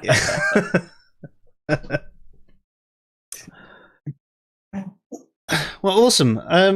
Was there anything else that you think that we should discuss on this? Yeah, I think a couple of things. Yeah? Like there are a couple of, like for example, I genuinely believe that even though, like, first of all, magic teaches you a lot about the types of techniques that I use, but even it sort of trickles into how you approach things that you can't explain as well, right? Like I have a lot of tricks that I've seen that seem impossible to me, and I cannot explain. But even though I cannot explain them, I'm not going to jump to like sort of a conclusion that therefore that is somehow supernatural, right? Because I do think that it's, even though I can't wrap my head around it, right? I don't know exactly how it's done, but I'm pretty sure it can be done in a certain setting, even though I don't know how. So was there a point where, like as a kid, you did think, well, yeah, no, that was magic, like as in thinking magic was real? I don't think I did.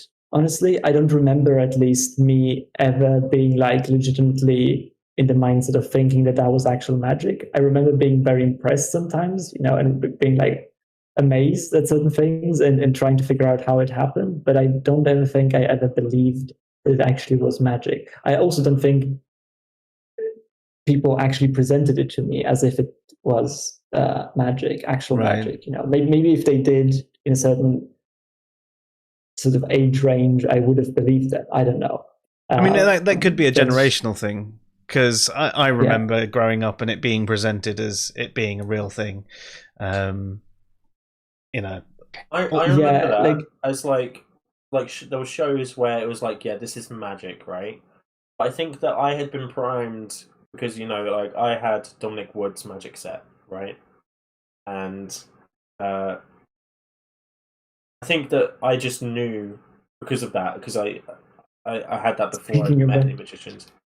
Like, I kind of that's my experience as well. I had a magic set. I just knew. I was like, oh, there's ways of doing this, and I think when I was 7 or 8, favorite gifts ever. When I was 7 or 8, I went into a magic shop myself, and I had a few tricks. I bought a few tricks in there, and then I learned that they were just tricks, and that sort of spoilt the wonderful me. But before that point, I thought that they were actually doing them for real.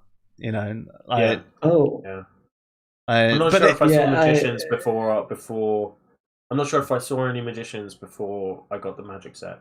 Yeah, I actually, I mean, not magicians. I like some parents of mine did like the coin thing that vanishes behind your ear or something like that, right? Yeah. And I remember being like, oh my god, but I never really thought that was some kind of wizardry or something like that.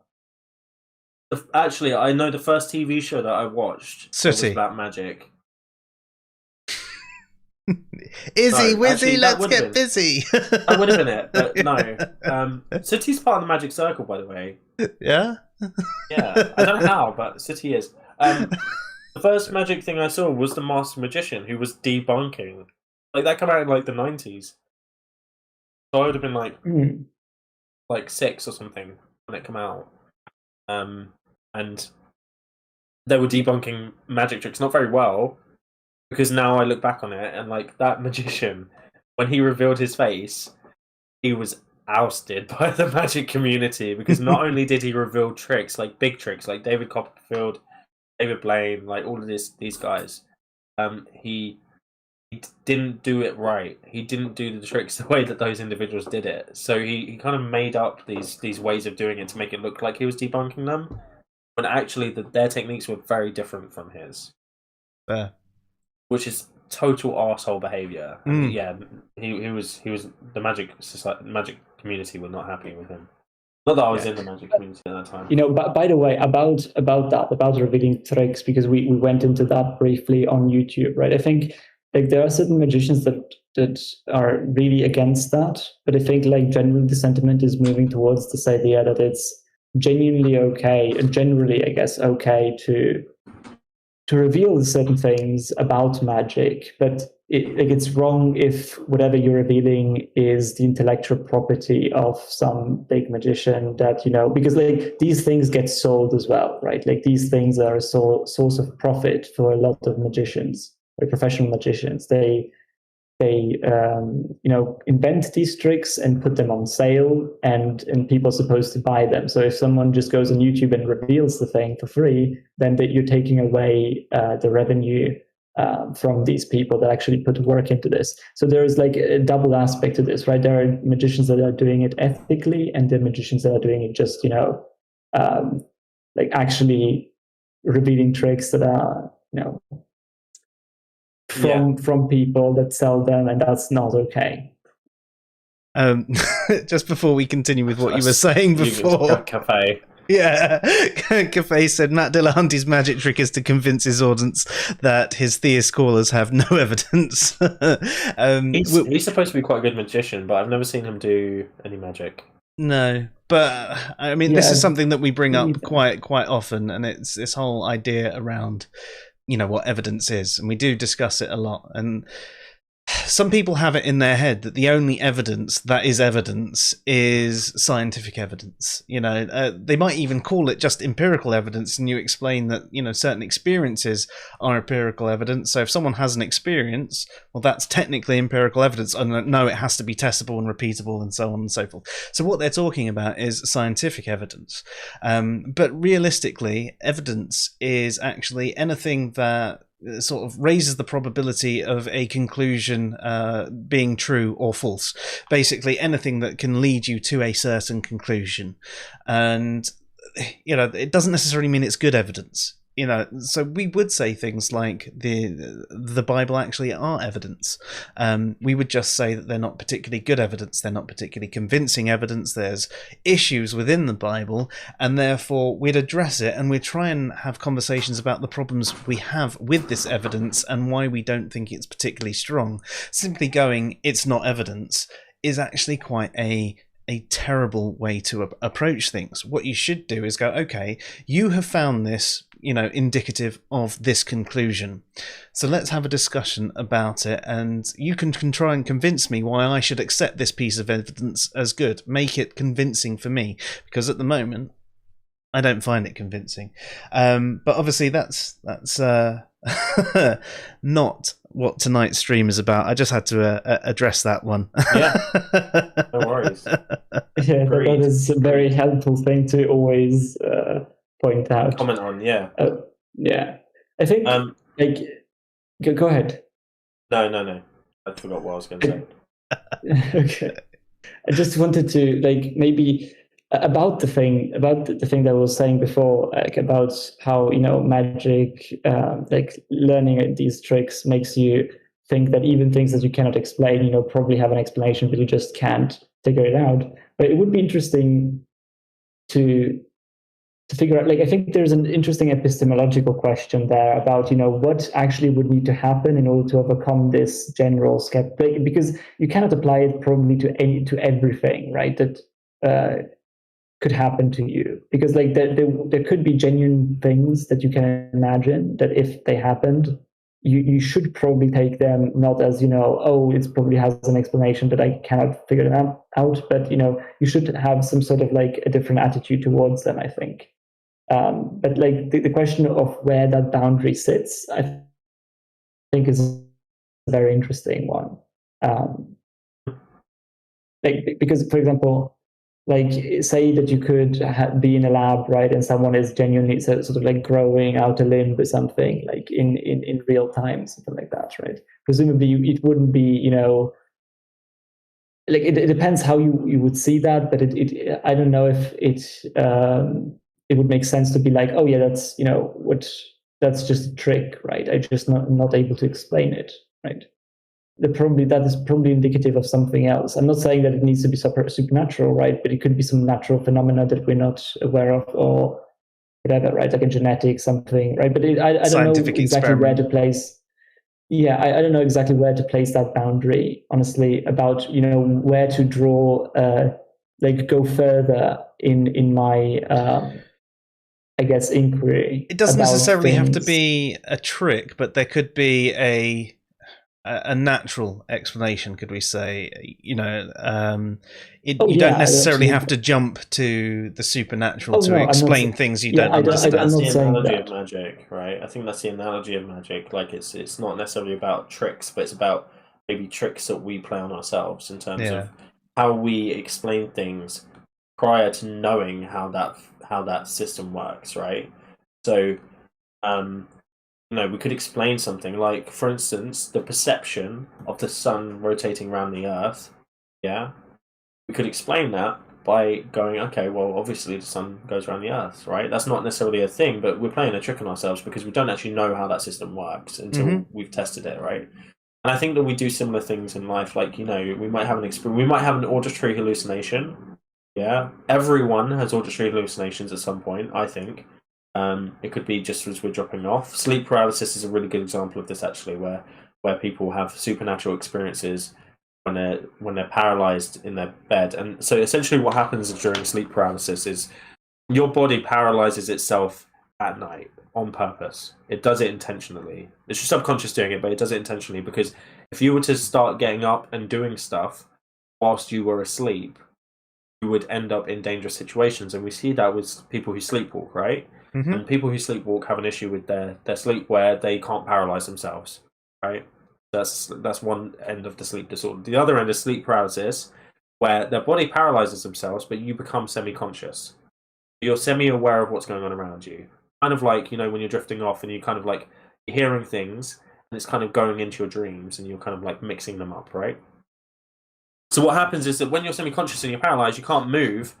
And then you have this experience of something being quite oppressive because you're trying to move and you can't. So people might think that there's someone sitting on the bed or there's someone on top of them. On their chest is quite a common one. They're sat on the chest or like pinning them down by their wrists. And that's because you're trying to move, but your body's paralyzed itself. You can't access that consciously because it's your subconscious that's done it. And your brain's filling in the blanks. And your brain's filling in the blanks. And you have this hallucination of this oppressive entity, which can appear supernatural, and I've heard many people explain it as supernatural, and I haven't like broken it down for them like this because I don't want to like be one of those people that's like, well, actually, there's scientific facts about this, but it is one of these things that happens, and they're playing tricks on themselves to explain what their experience is before knowing what the actual experience is that we've figured out through sleep studies and stuff like that of people that have had sleep paralysis. So it's one of those things. I think the analogy of magic is that not necessarily about things being tricks.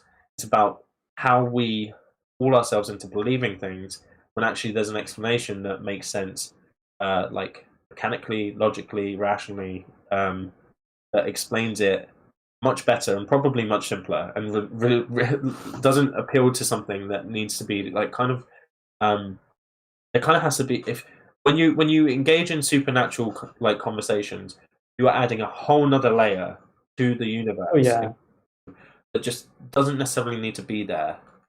And I think that's my big issue with the supernatural and thinking that way, is because it's almost like you're just making everything even more complex than it already is.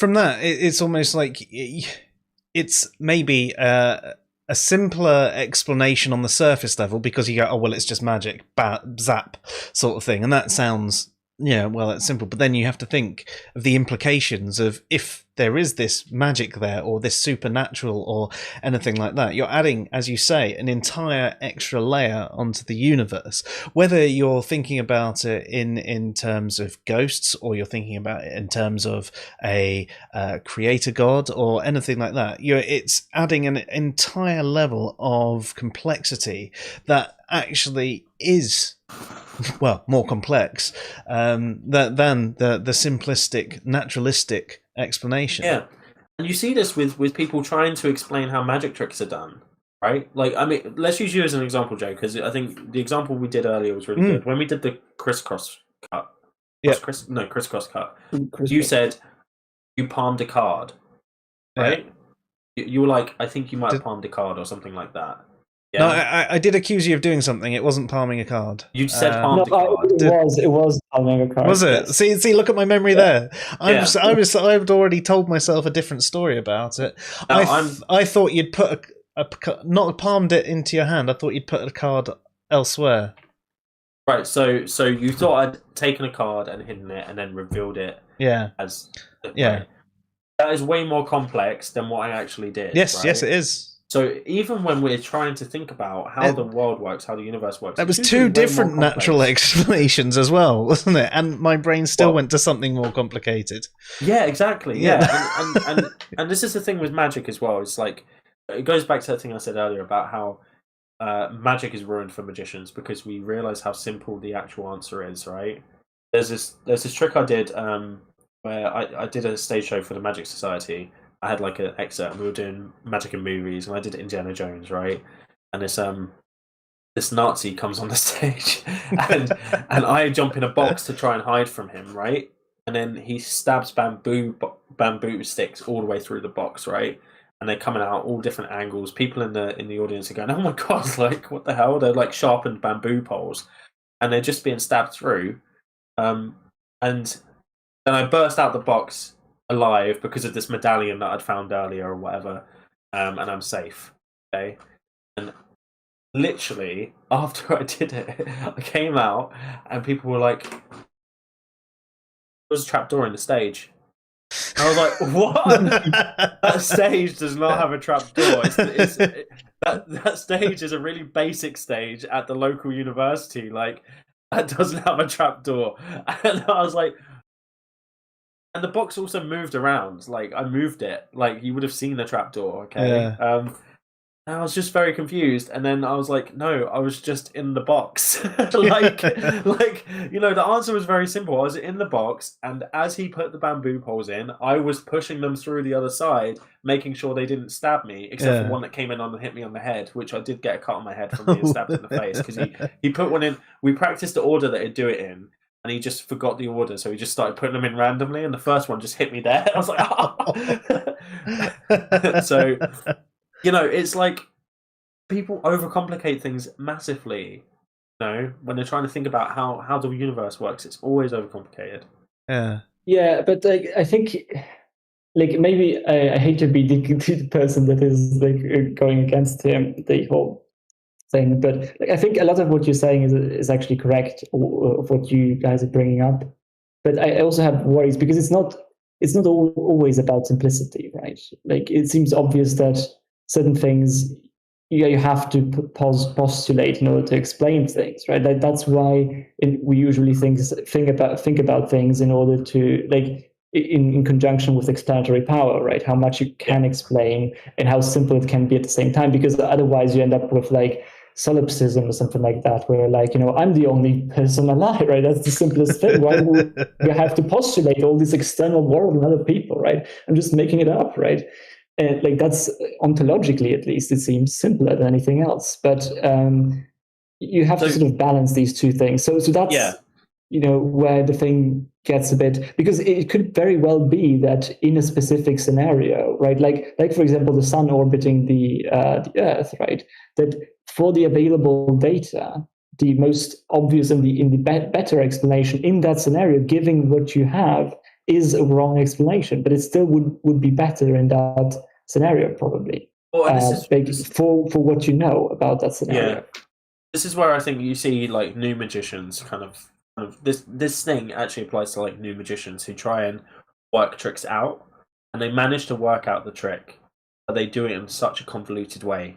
So they manage to replicate the trick perfectly, yeah, and it presents in exactly the same way as the main magician does it. But what they end up doing is they end up overcomplicating the process and doing loads of movements and stuff that they don't need to do in order to get the same effect.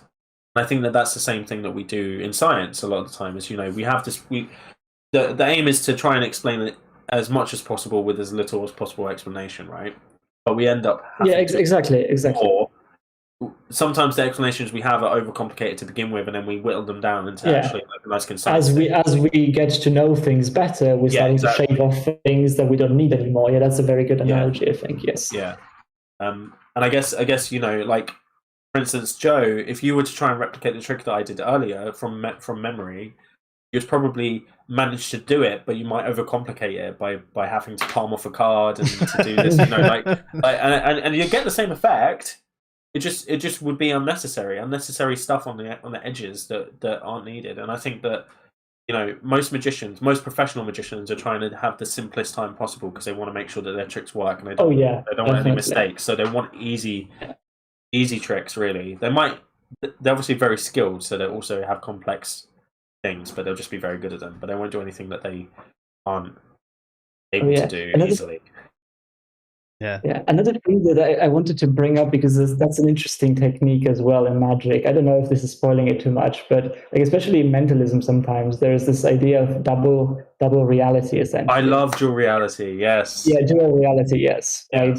I don't know if like that's appropriate to bring up, but like briefly, it's not appropriate. I think that's a very powerful. Okay. Let's not bring it. I'll say something else. Actually, I don't know if I want to say that. You can go around it. You can go around it. Like you can. So, what did you want? Oh God, it's hard. This is the problem with being a magician, Joe. I wanted to. Okay, let's frame it this way, right? Because you mentioned it beforehand, kind of. So I want to like put this angle in it, right? Sometimes it's actually very simple. Like if you don't know exactly like the context in which something is done, right? Sometimes you make inferences that are completely like legitimate in certain assumptions that you have about the situation. That but it turns out that if you keep those assumptions about the situation, you're never going to be able to explain certain things correctly. Right. And sometimes I feel like that is what is going on as well in certain scenarios, especially like when we ascribe things to maybe even random events or something like that, because you assume certain things about the context in which something is being done. For example, like I made this would be a very simple example, right? Like if for example, you could, for example, go around, right, with a deck of cards, and you have a trick that you want to do with a deck of cards that's ask someone to take a card out, for example, right? But it doesn't matter which card it is. So you could also say something like, let's see. I could also make someone pick their favorite card because it doesn't matter for the trick that I want to do, right? But one of the things that you could do as well is have like I don't know I don't know if I want to say this like, but I mean I'm too far in, so I'm gonna say it anyway, right? But for example, right, like there are tricks about that are very powerful, and I feel like very hard to explain if you don't know exactly what is going on. Because for example, I could go around with my deck, right, and have the first card be a very popular choice, right, like the Queen of Hearts or something like that. And if when I ask someone, to pick their favorite card, and they say the Queen of Hearts, right, I have the perfect magic effect, right? Because I just give the deck to them and take a look at the first card, and it's the Queen of Hearts, and that is completely unexplainable in the set of assumptions that you have, because you assume about that situation that is the trick that is going to happen. And that is how it's going to play out, right? And you assume that the trick that was going to happen is, you name any card that you want, your favorite card, and that's going to be on the top of the deck. In reality, it would have played out differently if that was a different card, right? But if you start with this assumption that, okay, this is a trick that is going to happen, right? Then you're not going to be able to explain that, because it genuinely looks like pure magic, right? That you could name any card and that card is on the top of the deck and all cards are different, right? How would you be able to know that? It's impossible, right? But yet that is something that happens, and it's presented to you as like that is the within the constraints, essentially. You froze for a second there, Philip. So in that situation, you just froze for 1 second. Okay, do you feel like I went too? No, we heard what you said. You just froze in the middle. Do you feel like I went too far? I know it's no. I think that the example you gave is actually quite fine. Okay.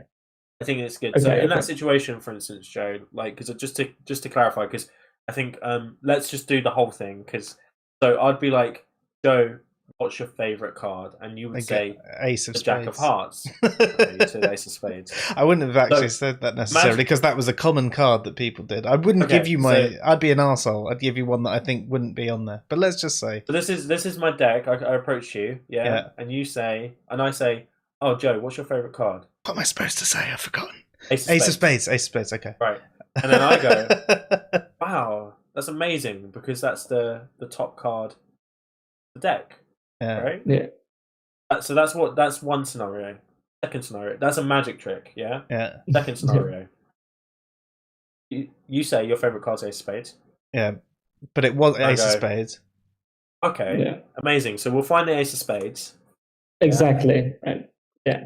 And then I'll hand you the Ace of Spades and then do a trick with it or something like that, right? Exactly. So yeah, it's a win-win. It's a trick. Yeah, you win-win. Yeah, because either you do a trick or you could even make it like even more explicit, right? You could hand someone the deck and make them hold it in their own hands and say, pick any card, whatever comes into your mind, right? And if they name any card that is not on the top, right, or on the bottom for that matter, you just say, okay, turn the deck over and search it, right, and pull it out and give it to me or something, and then you do a trick with that card, right?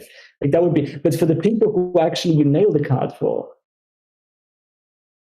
that is a miracle, legitimately a miracle, essentially, because the way that you can, like, because the assumption, like, it is a miracle within the assumption that you're drawing about what is going on there, right? Because if you assume that what is going on there is that is your trick, right? That is a trick that you hand them over a normal deck of cards, and that you're going to name any card, and that card is going to be on the top.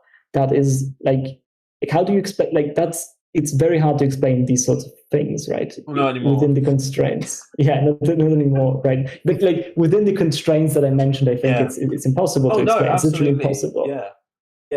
Because and this is the thing that we were talking about earlier, Joe. This is where the psychological flourishes, psychological kind of forces that we were talking about earlier, that's where they come into their own. Like that's where you put them, because if you have them as a trick on their own, if you say,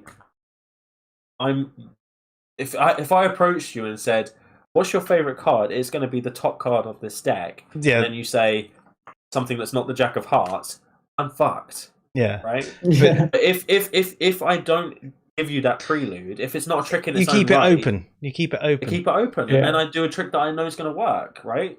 And that's where those things come into it. Because there's a great mentalist called Luc Germain who I love who's him. really good on magic theory, and mentalism theory, and he talks about the fact that he's had multiple.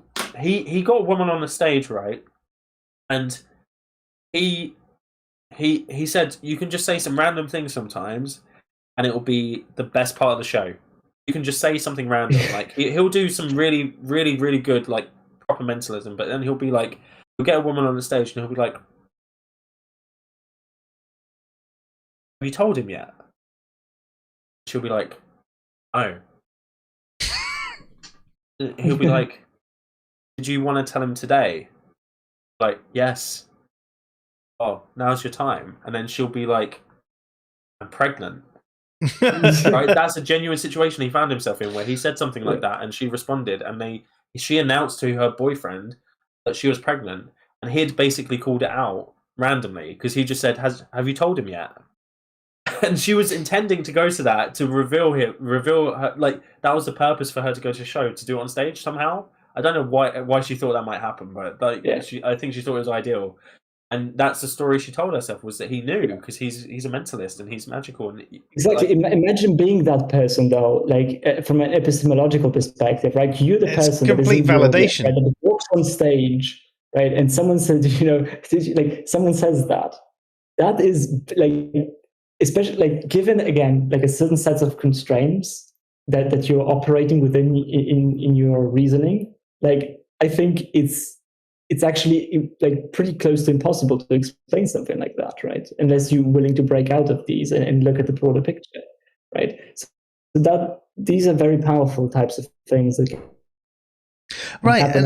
And you could support that could be used, like as I see certain things like counting the hits and ignoring the misses and something like that as well, to a certain extent, right? Because you see all the things that confirm that, and you're like, oh my god, but then you forget that 50 times you've done that earlier, you just completely cut that off from your memory. So like there are a lot of these things that I think contribute to these types of experiences. Definitely. I mean, you think about the same with deja vu and then religious experiences and everything like that. It's all that sort of confirmation of it, and you sort of, as you say, you forget the misses, you count the hits, and that's what we do all the time, and we get that confirmation. We get excited by the confirmation, especially as it's confirming what we already think is the case, and now all of a sudden we know it's the case because we've had this experience, and it doesn't matter if someone doesn't believe us because we now know that it's true. And we're very good sorry, go ahead. We're very good pattern recognition machines, so we see patterns where there aren't patterns. So like for instance, there was a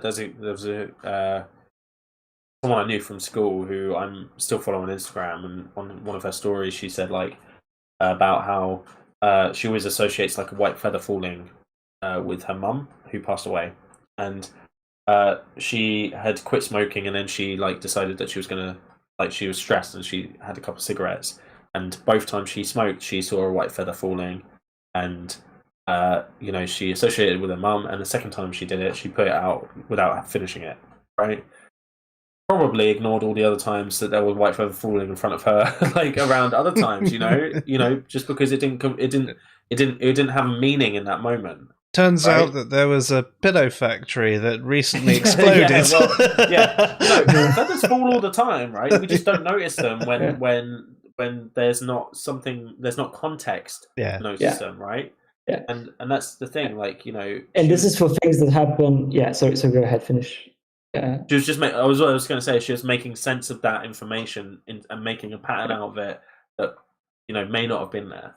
Mm-hmm. Yeah, and in those list of natural examples, you at least have a chance to count the misses, right? You don't count them usually, and if you do, you forget them, but you at least have a chance that you could literally engineer this in order to make it impossible to count the misses because you don't perceive them as misses, right? That is what magicians do so well, right? Like they make it so that, it's airtight. You don't see the misses. If there are any, it doesn't seem like a miss until, you get the hits. And when you get the hits, those seem like literally like miracles almost, right? In the context within which they happen, unless you are willing to go broader in essentially a flowchart.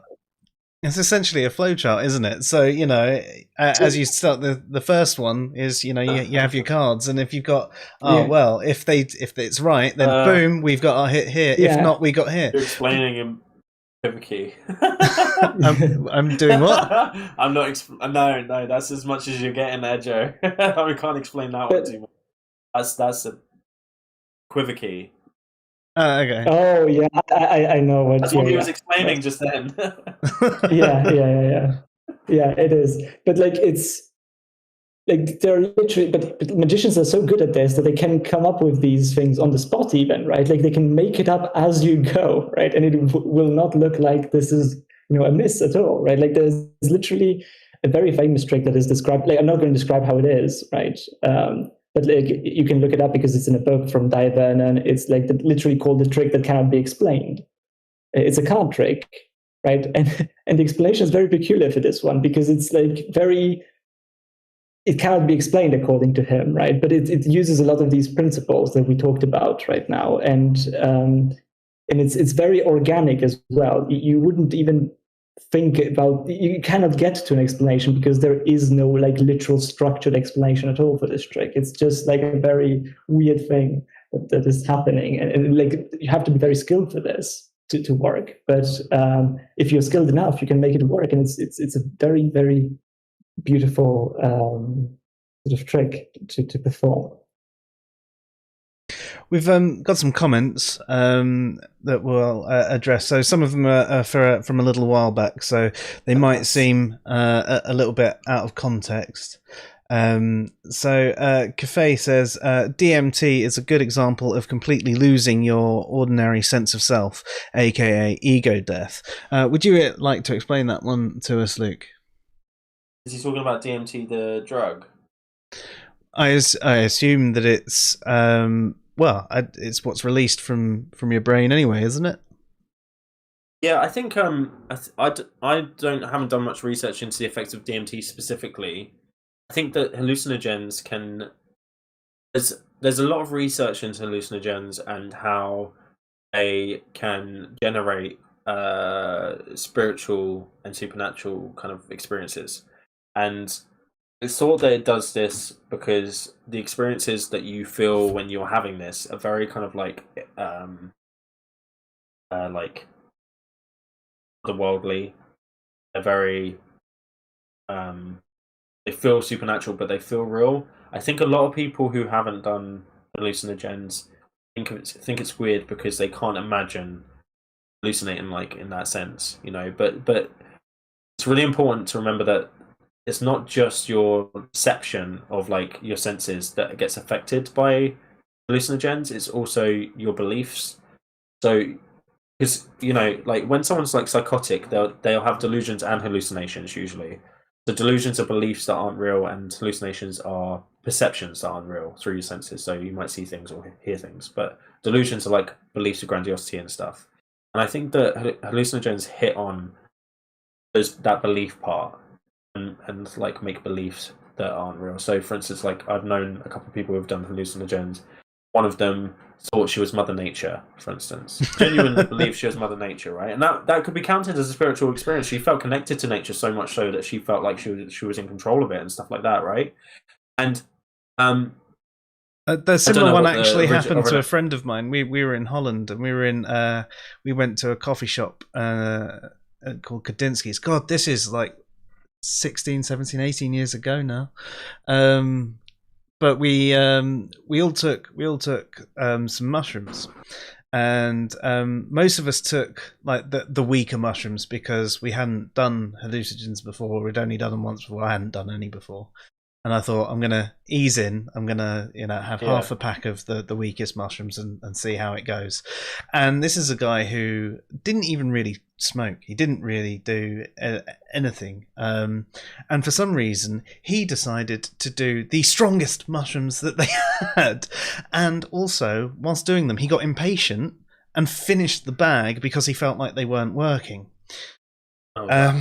Yes, but he actually started at one point. I mean, I was very conscious of the experience that I was having, and I was rationalizing every bit. So I could hear the rain, but then I would turn around and I'd see a fan, and I could see the way the fan was spinning, and I'd go, that's sort of creating the sound of rain, that sort of white noise coming off of it. But anyway, he had the nature goddess that was showering him with rain, and he was having this like whole body orgasm type experience thing. This was the good part of his trip. It got a bit darker towards the end, and we all had to look after him, and we did. He's still around. But it was interesting seeing someone, especially being in that state, like an altered state myself, but seeing someone in such an altered state that was really believing what was going on, whereas I was still able to disassociate. I was able to go, well, I know I've taken something. I know it's making me feel this way. I was constantly looking around for the rational explanation for what this was, whereas he was in it. He was somewhere else. He believed what was going on so strongly. But yeah, sorry. No, yeah, I think it's just a really good example. Like I think so the comment was about kind of losing your sense of self, and I think that you do to a certain extent, but I think it's less about kind of, yeah, it's your usual sense of self is gone. What your brain's doing, and Jordan, I hate Jordan Peterson for this thing. Jordan Peterson got mentioned somewhere else in the thing, and that comment's kind of makes a little bit more sense to me in terms of like kind of the way he thinks about that. But his thoughts about hallucinogens, he should really know better as a clinical psychologist, right? Because it's very well known, like the neuropsychology of it, right? But what's happening is that like we have pathways in our brains that we use regularly, yeah, and that's why we have so much habitual behavior, because we're just using the same pathways over and over and over again, right? Because all of our, we have these things called we have neurons that have dendrites, and those dendrites kind of cross over and they're interlinked like this. So there'll be a pathway here, but there's also be a pathway here, right? So you can create different pathways through different nerves in the brain, which will develop different things. And what hallucinogens do is they make you use different pathways and more pathways simultaneously from different areas that aren't responding to the stimulus that's happening out in the world, right? So you have these experiences. So part of it's still based on that stuff, but most of it's coming from the brain out. Yeah, so it's your brain generating stuff rather than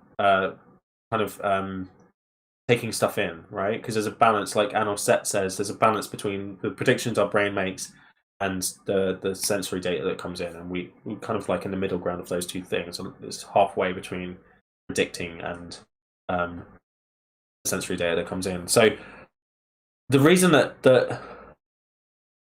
breaks addictive behavior, and the reason that our sense of self gets kind of like chucked in the mix, is because some of those pathways that we were using before are now disrupted. And we've got new pathways we can access for a short period of time after and practice using. So that's why it's good for things like addictive, like DMT's used, like they're testing it to see if it's good for addictive behavior, seeing whether it's good for depressive behavior and anxiety and stuff like that, because it's going to help with changing those thinking patterns that we have that we're stuck in, because the pathways are stuck. Because we're just going over the old pathways, we're using the same pathways that we're always using. So it does release those pathways a little bit. That's why they're doing it. But it's just Jordan Peterson's clearly not a very good. Well, he's an old school clinical psychologist, so he doesn't necessarily think about the neuropsychology, and he's.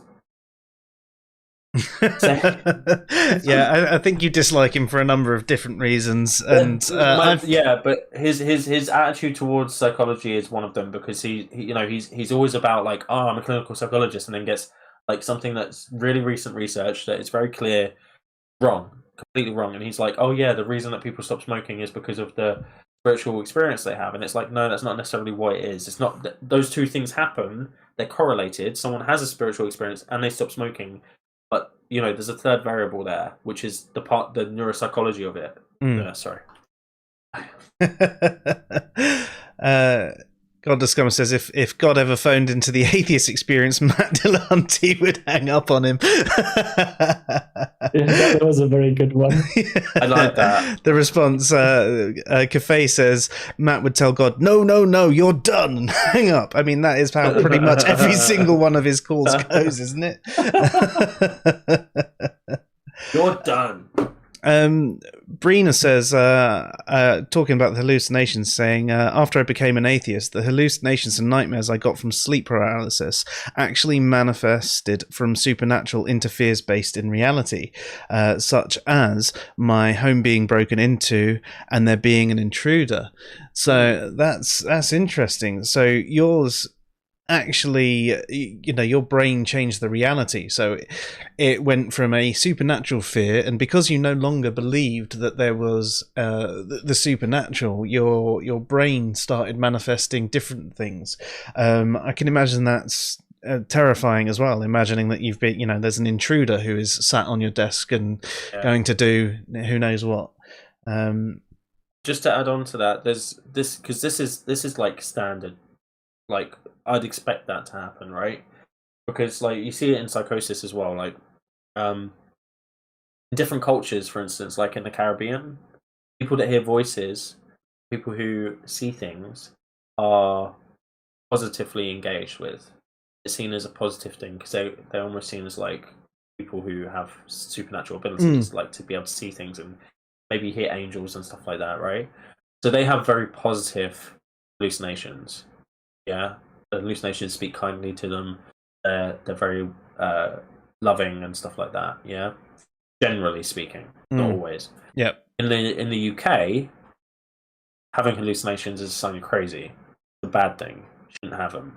So you try and reject them, and then that means that you have negative hallucinations. So most people in the UK have persecutory hallucinations, and you see there's people that have come over from the Caribbean who have had positive hallucinations whilst they've been living there, come to the UK, basically entrenched in our culture, and realize that hearing voices and seeing things in the UK is bad, and then they start to have negative hallucinations and start to have persecutory hallucinations, start to see horrible things rather than nice things and stuff like that. So, this kind of like change in thinking and change in environment and change in thought process does impact how we perceive like our hallucinations and everything like that as well, and the kind of the more those things. So it makes perfect sense, and we should be aware of that, because then it will help us ground ourselves a little bit. Yeah, definitely. So then you can ask yourself, why am I having negative hallucinations, or why is it changed from supernatural to realistic things? Because then it allows you to, when you're in that situation, to break out of it a little bit, because you're like, oh, actually, I remember why this is the case. Yeah. Because grounding yourself is a really good way of getting out of that kind of thing. Slightly different question from me, but would it be grounding yourself? So one of the things I used to experience a lot was lucid dreams, but I couldn't make them always come to pass. And what I learned was a technique where I was in my room, and what I would do is I'd look at my light and I'd go, am I dreaming? Am I dreaming? No. Am I dreaming? No. And then then it became a habit to ask myself that question. And then I would look at that light in a dream and go, am I dreaming? Go, God, yeah, I am. And then all of a sudden I would be aware of my dream. The only problem is, the more control I tried to have over my dream, the more conscious I became, and then I would actually wake up. I had to consciously suggest to my subconscious what I wanted to happen, not try and, let's do this thing. But would that sort of be a form of grounding in that regard? Yeah, I guess so. I mean, I don't know too much about lucid dreaming. I've heard some stuff from spiritualist type lucid dreaming people. I've tried and it's not worked for me. I sometimes have lucid dreams in the morning if I've woken up and then tried to go back to sleep because I was enjoying the dream I was having, and I'm like, yeah, I'll stick around a bit. And the only type of lucid, like the only thing control I have over it is usually rewinding it to play it out slightly differently. So like if something didn't go the way I wanted it to, I'll just go back to a certain point and like kind of a save and then do it again, but it will go slightly differently, kind of thing. I'm not sure. So in terms of what I'm talking about, it's like if you're like having sleep paralysis and you think there's an intruder in the room or in the house or whatever, or there's a spiritual thing there sitting on your chest, grounding yourself would be like becoming aware of your situation, because you get sleep paralysis, and then you can go down to 5. There's like this 5 things. So it's like I can't remember the order of the things, but it's like 5 things you can see, 4 things you can hear, 3 things you can smell, 2 things you can taste. No, 2 things you can touch, and then 1 thing you can taste, or something like in that order. And it breaks off. Basically, what it does is it breaks off the part of your brain that's in this kind of like weird state, and it makes you aware of your surroundings more. And then when you become more aware of your surroundings, you become more conscious, and you become aware of what's real and what's not real. Right. Yeah. Because you're actually you're describing your environment as reality. That makes sense. I suppose even in that regard, though, if you are someone that suffers from sleep paralysis, one of the things you could do is, when you're in bed, ask yourself that question: am I suffering from sleep paralysis? No. And then that could be a habitual sort of anchor when you're in bed and you're suffering from it, just realizing it, and then you can maybe go through those other things to help yourself bring out of it. Cafe says, the super in Supernatural isn't akin to the A in atheism. It doesn't mean without or not natural. The prefix super is more appropriately to refers to that is which above, beyond, or transcendent of. of. And I think that is, I'd agree with that. I have only seen a couple of, the standard internet atheists say, well, supernatural doesn't exist because it means not natural, and only the natural exists. And I think that's a bad argument. I've always seen it as something that is above the normal natural world. And I think that's the way we should take it. But that's it's also begging the question, like, well, it's circular. Yeah, of course. But it's one of those things where when I've spoken about, well, why are you expecting, scientific or natural evidence for something that is supernatural? You're going, what can science do to test the supernatural? Of course, there are certain parameterized things that you can do to, if you're expecting an effect, like we've done with the tests on prayer, for example. But if you're talking about, something supernatural, what sort of scientific evidence are you actually expecting? And that's something that I think that we could do well, and many people could do well to remember, is, supernatural doesn't mean it's not natural. It means it is above the natural.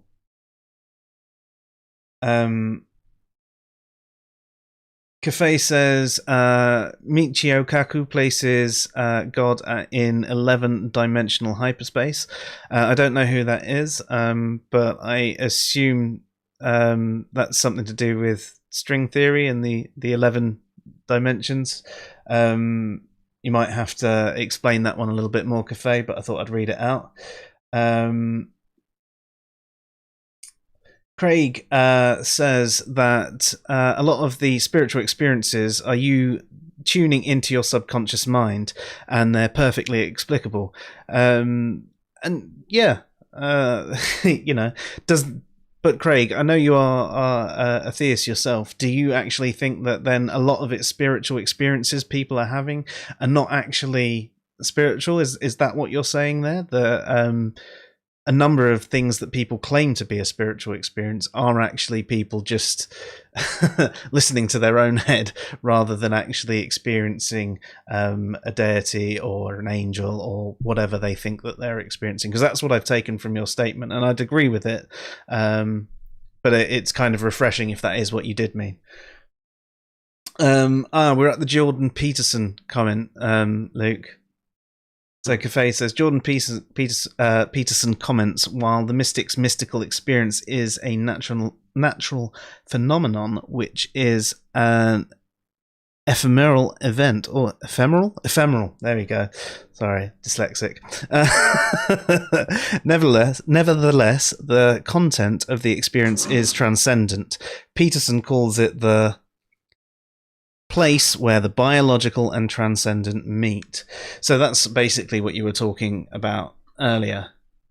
Yeah, I mean, I think Jordan Peterson is a Jungian a lot of the time, and Jung had a lot of kind of thoughts about like they were mystical in nature, and would describe things in a way that were like kind of mystical. And my view on it is that we've come a long way since Jung. Some of his ideas about archetypes and stuff are kind of useful now, but it's outdated. We have much more kind of better research and much more better understanding of psychology now. And he relies on Jung a lot in describing things. And the problem I have with him a lot is that he'll take stuff like the psychology of hallucinogens, for instance, and will take the kind of the mystical experience of that, and then he'll use it to justify why we ought to act as if God exists. So he kind of like takes stuff that is like genuine research or whatever, and then uses it as rhetoric, and that takes interpretation, yeah, which I find frustrating. And I think that this is a good example of that, because he did explain mystical experiences as a natural phenomenon. He now is, I think, out theist. He was hiding that before for some reason. I'm not entirely sure why. Maybe because a lot of his audience were atheists, and he didn't want to alienate them. He was trying to appeal to all the different things, when he was selling his book. But so he'll basically say that there's this thing that's called the mystical that we can't explain, and he'll give a word salad for what that thing is that is non-committal to any kind of actual concept, and then he'll explain that there's this biology behind these mystical experiences, and that's where God meets us, essentially. God being a metaphor that he will never define. So he's never committed to any kind of actual explanation for what he's actually describing. Which when you realize that and you actually go back and listen to his stuff, a lot of the stuff that he says is quite vapid, and it sounds really. I hate it because I did listen to a lot of Jordan Peterson. I read his book and stuff, and I was trying to figure out what he was actually trying to say. And when I realized that he's not committing to anything, it kind of really breaks that stuff down entirely, because it makes it meaningless, because that could be a metaphorical thing, and I think that having it as a metaphor, like having our religiosity as a species, and how we find meaning in metaphor and art and stuff like that, which is very kind of like Eastern philosophy stuff, like trying like wax on, wax off. That's a really bad example, but that kind of like concept where you learn through acting and through metaphor and stuff like that, rather than literal explanations. And the things that we find in nature, there is a crossover there that we can use to describe as like how these things meet and how we interact with them, and it breaks down that kind of like purely empiricist approach to life, which I think is necessary. But then he takes it a step further and says, I act as if God exists because of X, because of all of this stuff. Sorry. So yeah, that's where I find him frustrating, because he's taking real life data and stuff and then making it into rhetoric. Yeah. Couple of that's right. A couple of quotes from Louis. It says, an open mind, like an open window, should be screened to keep the bugs out. That's by Virginia Hutchinson. And it pays to keep an open mind, but not so open your brains fall out, by Carl Sagan. And I think this is one of these lines that can be hard to tread, because I know many people who say that they have an open mind to things, and then they go complete denialist with absolutely everything. What did I miss? I did a trick. He did a great Tenkai, but yeah. I can do a trick. Look. Oh my! This is such a so basic. Yeah, but it's sorry, I just completely derailed everything. I'm sorry. So open minds. I mean, I think we should try and be open. And I think one of the things that many of us atheists do is we get really stuck in our positions, and we're unwilling to listen to any further opinions. So there are a number of times, for example, when we get onto conversations like morality, because many atheists get in there, if there's no God, then morality is subjective. There's no God, therefore morality is subjective.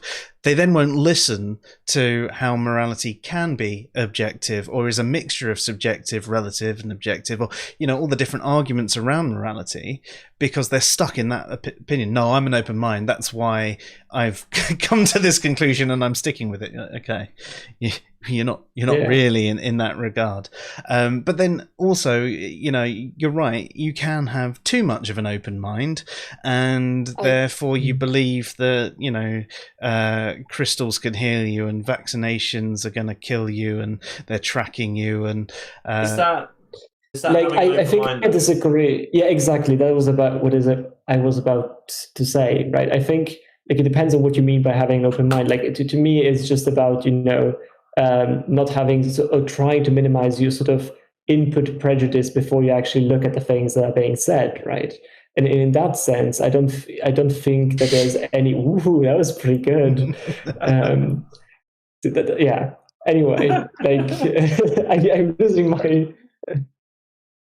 Anyway, like what I was trying to say is that I think there is no risk in having too much of an open mind, because like open mind itself does not entail, you having to accept everything, right? At least in my view on what it means to have an open mind, right? It's not like if I have a more open mind, then I'm going to accept more things. It's just that I'm going to try to let them and examine them without having sort of like a default prejudice against them. Try to think about what would be true if this were true, right? Try to set myself into that mindset and try to reason from that and see if I can come up to some sensible conclusion and try to sort of compare it without having, all of us have this sort of resistance to changing our minds, yes, right? Definitely. Like that is sort of natural. Especially as you get older as well.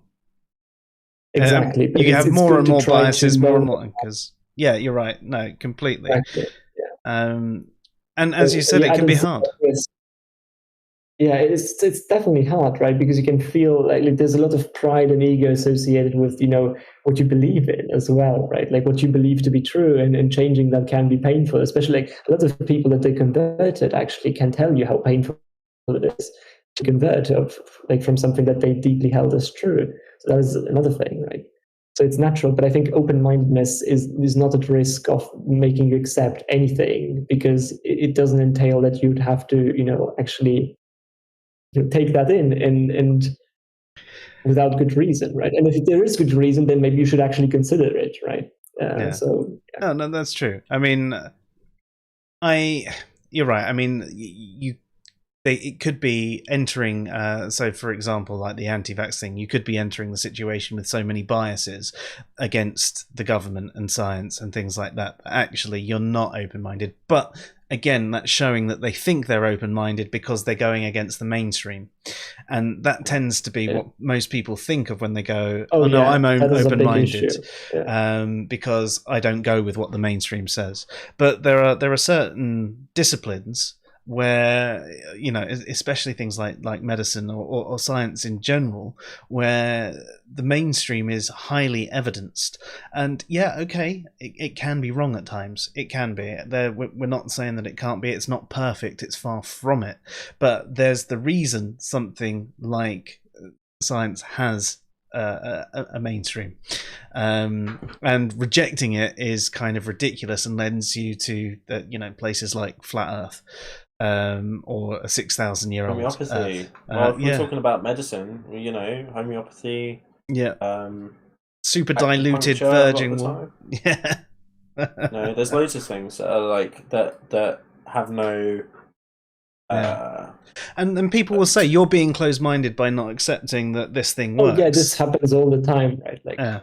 Accusations of being close-minded are very. They've been tested, though. This is the thing; it's all been tested. You can look at the studies and see how the difference between, is there a significant difference between patients that underwent acupuncture and patients that underwent no treatment, and there isn't. No, I mean, speaking of James Randi, right?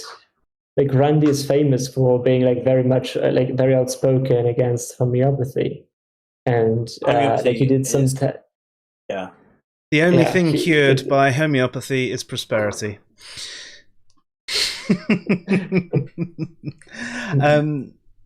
So Brina says, even as an atheist and skeptic, my mind would still pick up patterns, and I'll briefly think this is a sign. Or I think about how easily it is attributed to coincidences or how easy it is to attribute coincidences to supernatural occurrences, at least when they're convenient to your perception and experiences. And yeah, I mean that ties into everything that we've been saying. It's really fun. Yeah. That's something that happens in the other direction as well, right?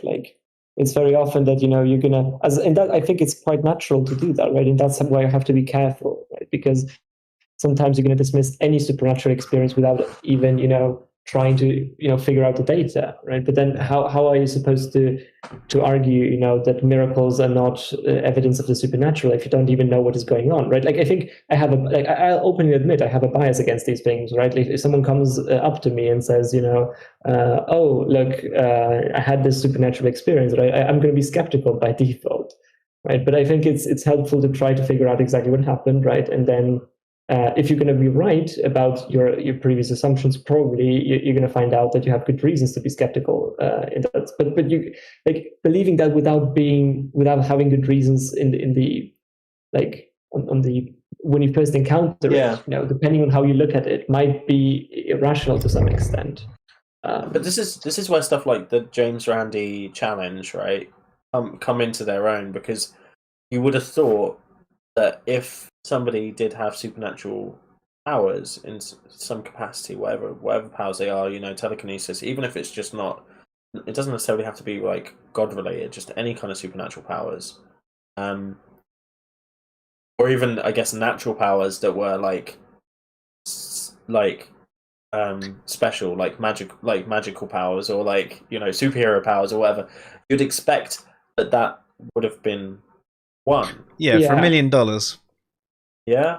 And there's just video after video after video. Literally, you can spend a whole day watching James Randi videos of people failing the Randi test.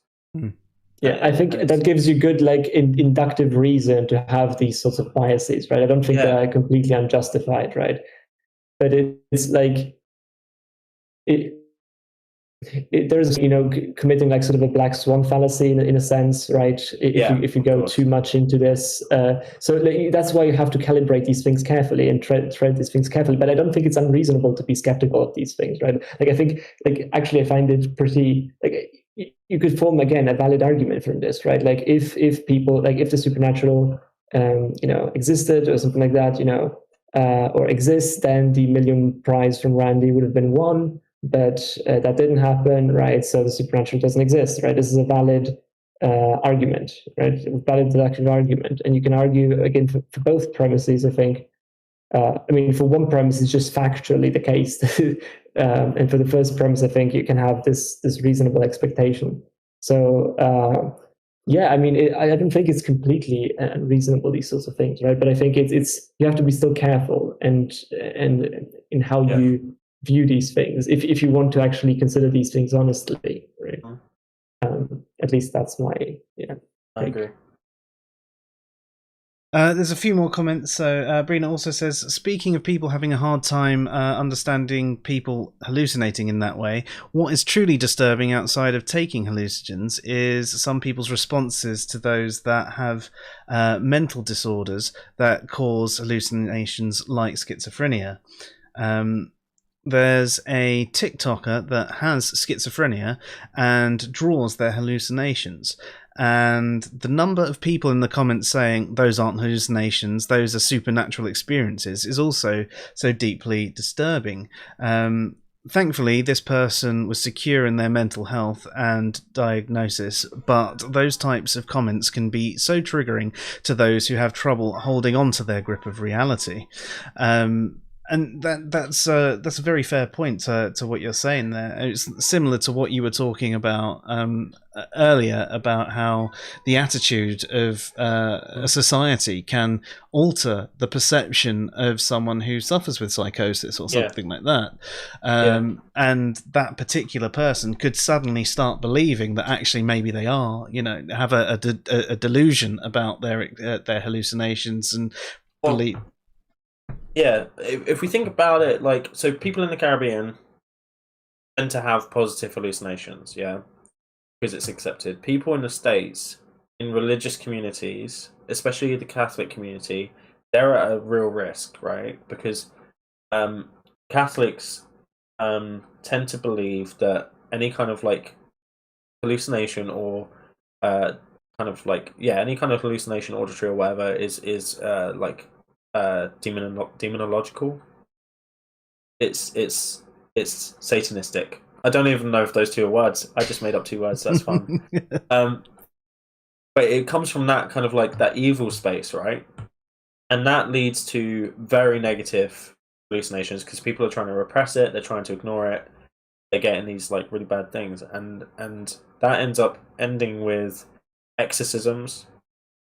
And that kind of them trying to get rid of this thing, because they're basically basing it off of the story of Legion in the Bible, where that guy had multiple demons inside him, and Jesus cast out the demons into the pigs, and then sent the pigs off the cliff, right?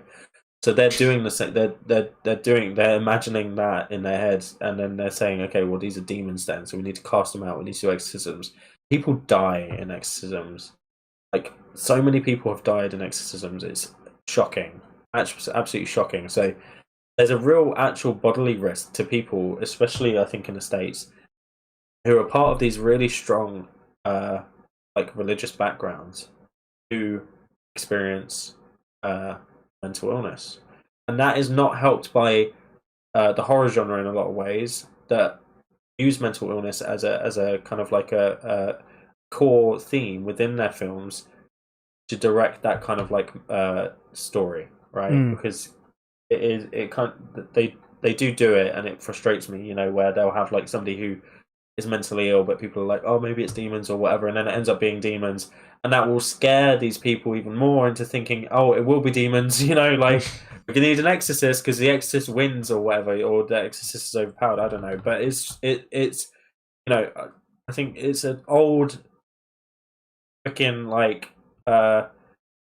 understanding of everything, and we need to get rid of it. We need to get short of it, and to start thinking about things using bloody fucking science and psychology. Yeah, I agree with Brina. Nice. Craig confirms my question earlier that Michikaku is string theory. So thank you for confirming that, Craig. Brina's also talking about what you were talking about earlier. So as far as what Luke is discussing with grounding, the technique he is describing also helps with people like myself who have emotional flashbacks from PTSD. I can imagine, Luke, it's a technique that can be used in a lot of cases, is it? Yeah, anxiety attacks. It's very good in anxiety attacks. Like if someone's having a panic attack, then it's very good to ground. Essentially, what it is if you're overstimulated in some way, and you need to take back control consciously, because there's always a conscious element, right? We're barely ever just acting impulsively entirely. There's usually a conscious element there that we can use to prevent it. So it can even be used in anger management, I suppose. Although I think a lot of people probably lose control intentionally in those situations a lot of the time. Yeah, essentially, if you're in a state of out like panic, or you're in fight, flight, freeze mode, which is usually what causes these situations anyway. PTSD puts you in fight, flight, freeze mode.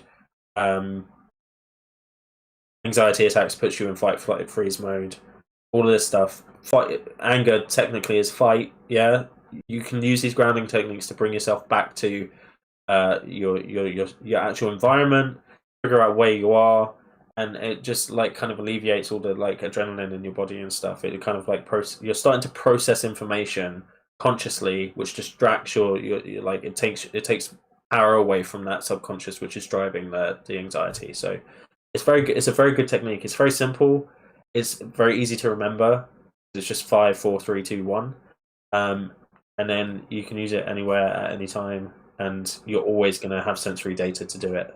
You know, so yeah, I'd recommend it as a technique if anyone is interested. But look it up, because I can't remember which number corresponds to which sense. I thought you said it was easy to remember.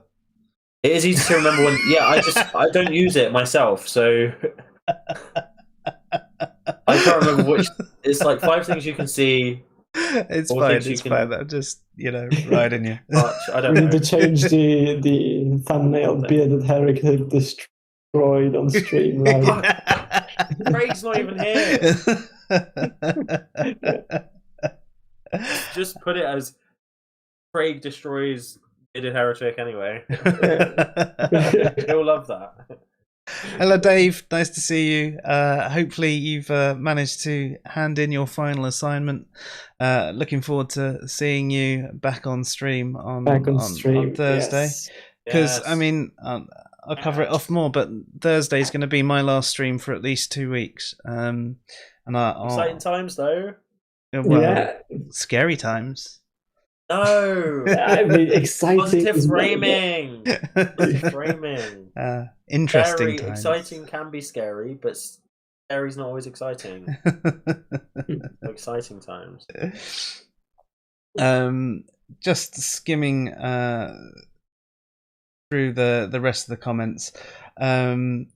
It's obviously getting quite late, and I think I've just woken up Ivy because I'm still not out in the office. Although next time we do stream, I will be out in the new office, nice. So I won't be such a disturbance. But I do think that I need to sort of end this quite soon. That's fine. I didn't realise the time. Yeah. Brina says, although I wanted to say a couple of things still, but yeah. Let me just do Brina's last comment, and then you can finish off what you want to say. So, although it was used as a plot point and have some issues with the show's finale, I do think Mr. Robot did a pretty fantastic job in presenting DID in a way that the audience can grasp and understand separate from the horror genre that typically does. I have seen the trailers for Malignant, but haven't seen it yet. So, Mr. Robot, I thought the first season was absolutely fantastic, but I started watching the second season, and I trailed off, and after like 3 or 4 episodes, I stopped watching it. But I've heard that it gets so much better when you get hit back into the third season.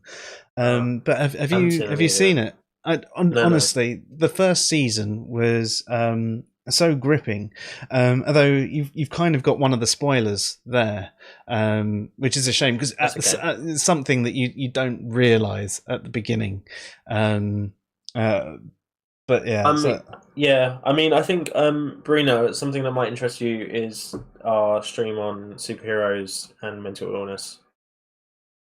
So watch that because we talk about DID, we talk about schizophrenia, we talk about PTSD. So there's loads of different stuff. So it will probably interest you. So go back and watch that if you haven't already. That was 2 Tuesdays ago. So it was called Super Neurotic. If you're interested in that, and Luke breaks down each superhero, and we discuss what neuroses we think they might have. So Philip, sorry, you had some things you wanted to say before we signed off. I don't know. Yeah, exactly. Like just a couple of things to close it off, I guess, and to bring it back to the original topic, which was how this sort of relates to theism. I think like a couple of things were already mentioned, but I think I want to point out. You want to point out, but you've frozen. Oh no, it's proper frozen as well. Can you still hear me? Yeah, no, I stopped. Back. And I'm back. Okay, perfect. Right. I think when it comes to, like, we mentioned how some things when it comes to the question of how magic relates to theism in general. I don't think, for example, that it touches much of the sort of philosophical arguments, especially deductive arguments and stuff like that. But even in general, like philosophical arguments for theism, I don't think it impacts that as much. I don't think it impacts, as much theism per se, as much as, religions that rely on certain miracles to be the case in order for them to be established. I think that is pretty, like in that area, I think it can do damage if you like damage in a positive sense from my perspective, but probably from a theistic perspective, it would be damage. In the sense that as we discussed, it can make you think about, the sorts of things that can make you doubt very clearly, I think, a resurrection account. Even at the time, much less so, or much more so in this case, 2,000 years in the future, right? Or 2,000 years in the past from this perspective. But I also want to, like, I talked briefly about, I think there are sort of epistemic questions when it comes to people who hold, like, to have these views and tend to be sort of skeptical of things they cannot explain, and they think that there's an explanation, but they don't sort of go to the supernatural. I think they can, or any other explanation for that matter, they just sort of refrain from giving an explanation or drawing any sort of inference from that. I think there's sort of a question to where the limit is there. But I also think there's an equally troubling, probably more troubling problem from an epistemic standpoint for theism, because like you can see like how a lot of theists argue for even Christianity, right? If they're Christian, they'll say something like, first, or I think at least that this is the best approach, that you first establish theism, right? And that gives you credence enough to think that, if theism is true, right, and there is a God that can intervene in natural processes and can do these sorts of amazing things. And so that makes it more credible, and that makes it easier to accept a resurrection account. But in that point, I think you can create sort of a reductio in a sense. And you could say that under those conditions, you you should also take way more seriously than I think is necessary certain sort of magical or magic tricks that are very elaborate, right? Because under the same considerations, if theism is true, it could be that all of these things are easier to explain.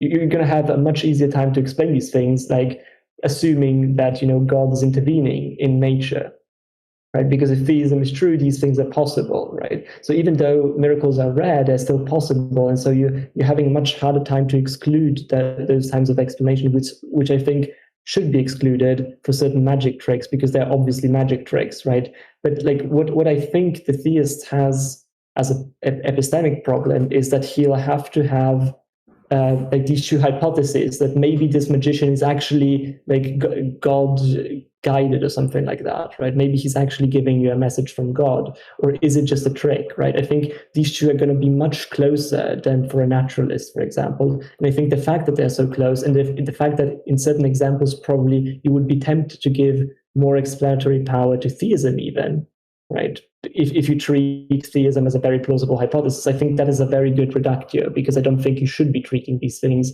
as plausibly a message from God. And I think as a theist, you would be kind of almost forced to accept these things, or at least treat them as we're more likely than they actually are, which I think is, again, you know, sort of an argument that I would give against theism and a challenge to theism, if you will, from my perspective. Have you got anything to add to that, Luke? No, that was very in depth. I liked it. I'm gonna have to listen back to it though, because it was very good. It was very good. Well, very well thought Thank out. you. But yeah, I'm gonna have to repeat it, I think. Yeah, I get that from a lot of my things that I do, like logic streams and stuff. So maybe I should. Yeah. The only thing I want to add before we end is just to say congratulations to my friend Megan, who I was part of the Magic Society at my university, and she's gone on to become the first female president of the Magic Circle in London, which is the preeminent Magic Society, probably one of the most preeminent in the world, certainly in the UK. So she's done incredibly, and I think, you know, she deserves congratulations for doing that, because as I'm sure Philip knows, Magic is very misogynistic at times, and she's had to break down a lot of barriers in order to do that. And she was up against, Philip, I don't know if you know Wayne Dobson, but she was up against Wayne Dobson for the presidency, which is he's a big player in the UK. So yeah, well done. Yeah, she did amazingly. So congratulations. Yeah. Awesome. That's it. That's all I wanted to add. Well, I'm just going to add that Dave smells because he's not here. There you go.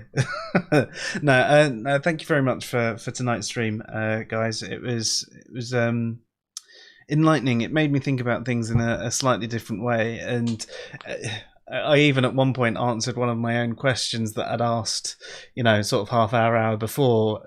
As the conversation unfolded, more memory recall came into play, and I was like, oh yeah, actually, here's an example of it actually happening to me, and me questioning things in a different way.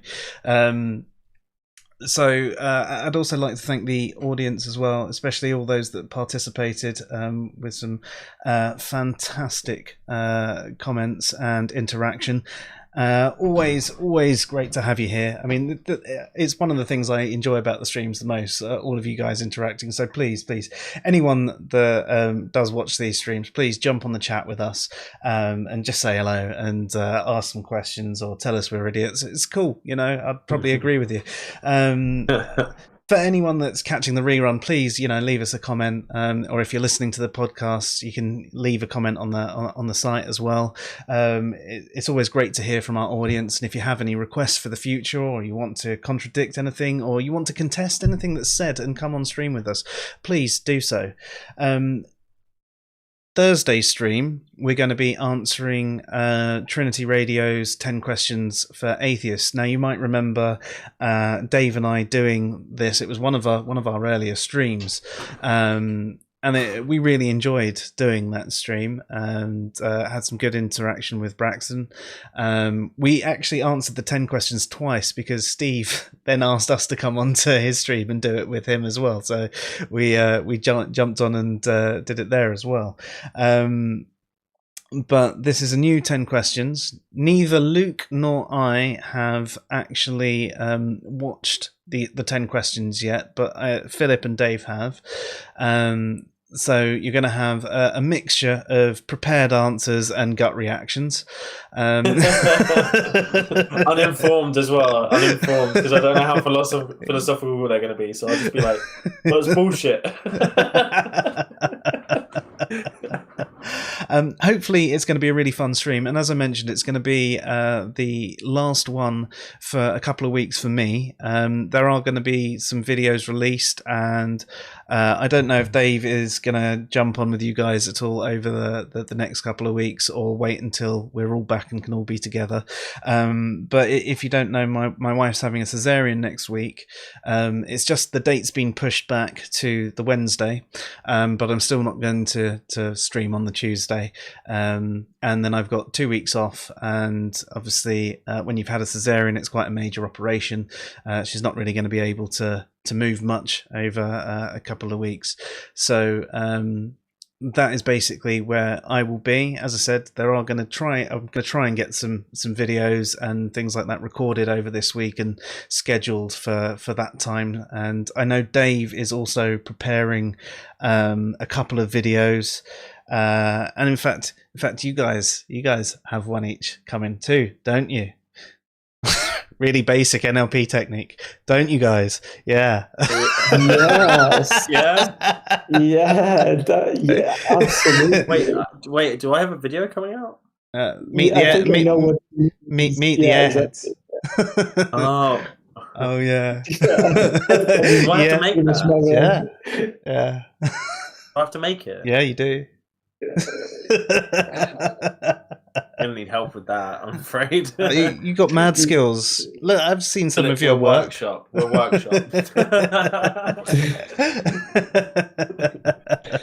You can do 2 in 1. Do it however you like. Show off a little bit of pizzazz. But yeah, so there are some bits coming, and I am trying to get a few more of the SciPhi shorts recorded. I've got a few written, but I just haven't had time to record and publish them. So they will be coming out as well.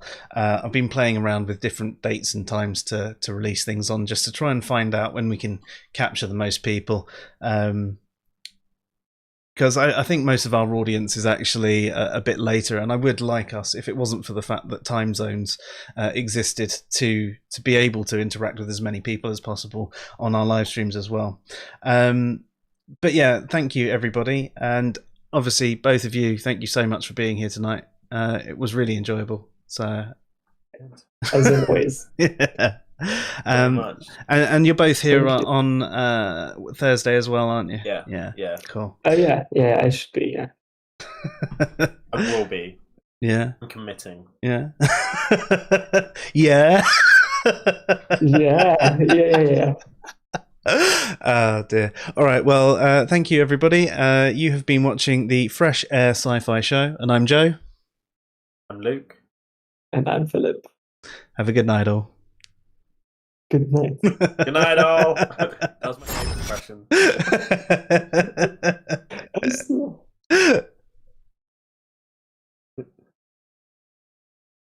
I was trying to sound like Stan Lee. Good night, true believers.